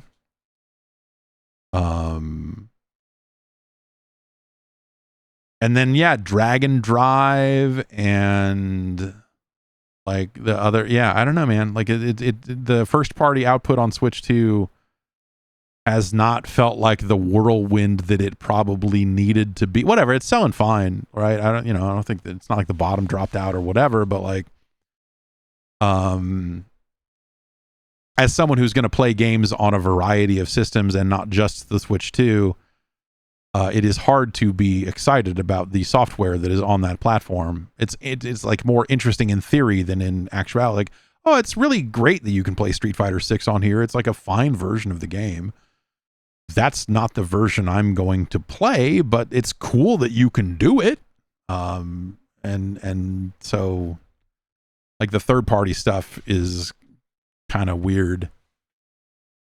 I mean, at least that led to yes, I have my Luke Amiibo. That'll be the, you know, when I get my TV and I can really bring everything out here, then I can have my Luke Amiibo out here where it belongs, and maybe I will feel a little less lonely in the garage. I have the only real Luke Amiibo. The others are all counterfeits. I have a real one because I paid full price for mine, and thus it is real and true and matters. Whereas all you Lukey come latelys buying your discount knockoff cheap Luke Amiibos on blowout sale, you ain't down. You don't deserve a Luke Amiibo. I main Luke, motherfucker. All right. I can only keep that up for so long. I do think it would be funny to buy 100 discount Luke Amiibos and just have them surrounding me. But Amazon sold out, so I don't have an easy way to get a grip of Luke Amiibos. I would not buy 100; that's too many. But it would be very funny to have a lot of Luke Amiibos. I just want to have some fun. You know, what can I say?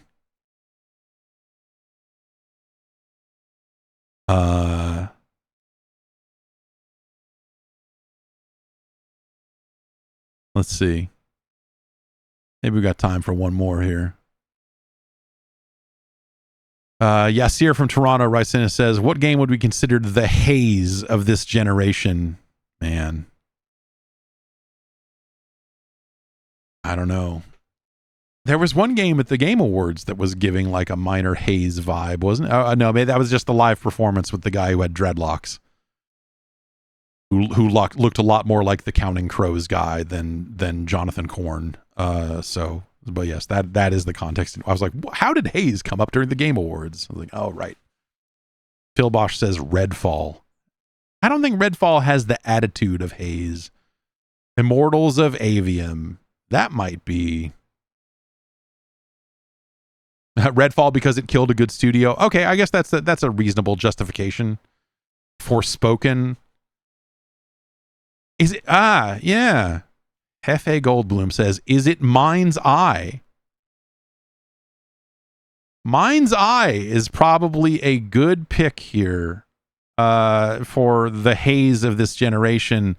However, the fault in this logic is that haze is 10 times the video game that Mind's Eye is. Haze is underwhelming, but it is a working, finishable, and like acceptable video game experience. They did the thing in Haze. Mind's Eye is a technical mess. I mean, well, whatever. It's probably better now than it was then. But I spiritually there is something about Haze and Mind's Eye that I feel like could go together. Like the dumb nature of the main character in Mind's Eye is a really good fit. Is a really good, like it's Haze coded, if you will, the Haze code I'm talking about. There is a lot of like quality problems in Mind's Eye that I think kind of make it a harder comparison to make. But yes, let's close on that. Thanks everybody for listening. Thanks everybody for hanging out. We'll be back next Tuesday, and the Tuesday after that, and the Tuesday after that, with podcasts to take you all the way into 2026. So come on back. Be streaming as normal this week. Might have slightly late starts on some of these days because there's holiday performances at school that we got to attend, and there's some other things going on, and I'm getting that TV delivered sometime on Friday, so I don't know, that might interrupt some ranking efforts in the middle of that stream, depending on when that fucking thing shows up. But yes, the streaming schedule should be at a minimum normal for Wednesday and Friday. So yes, do come on back and we will hang out. We'll play some video games. Maybe we'll talk about the year ahead. And I will see you here for the podcast, if nothing else, next Tuesday. See you then.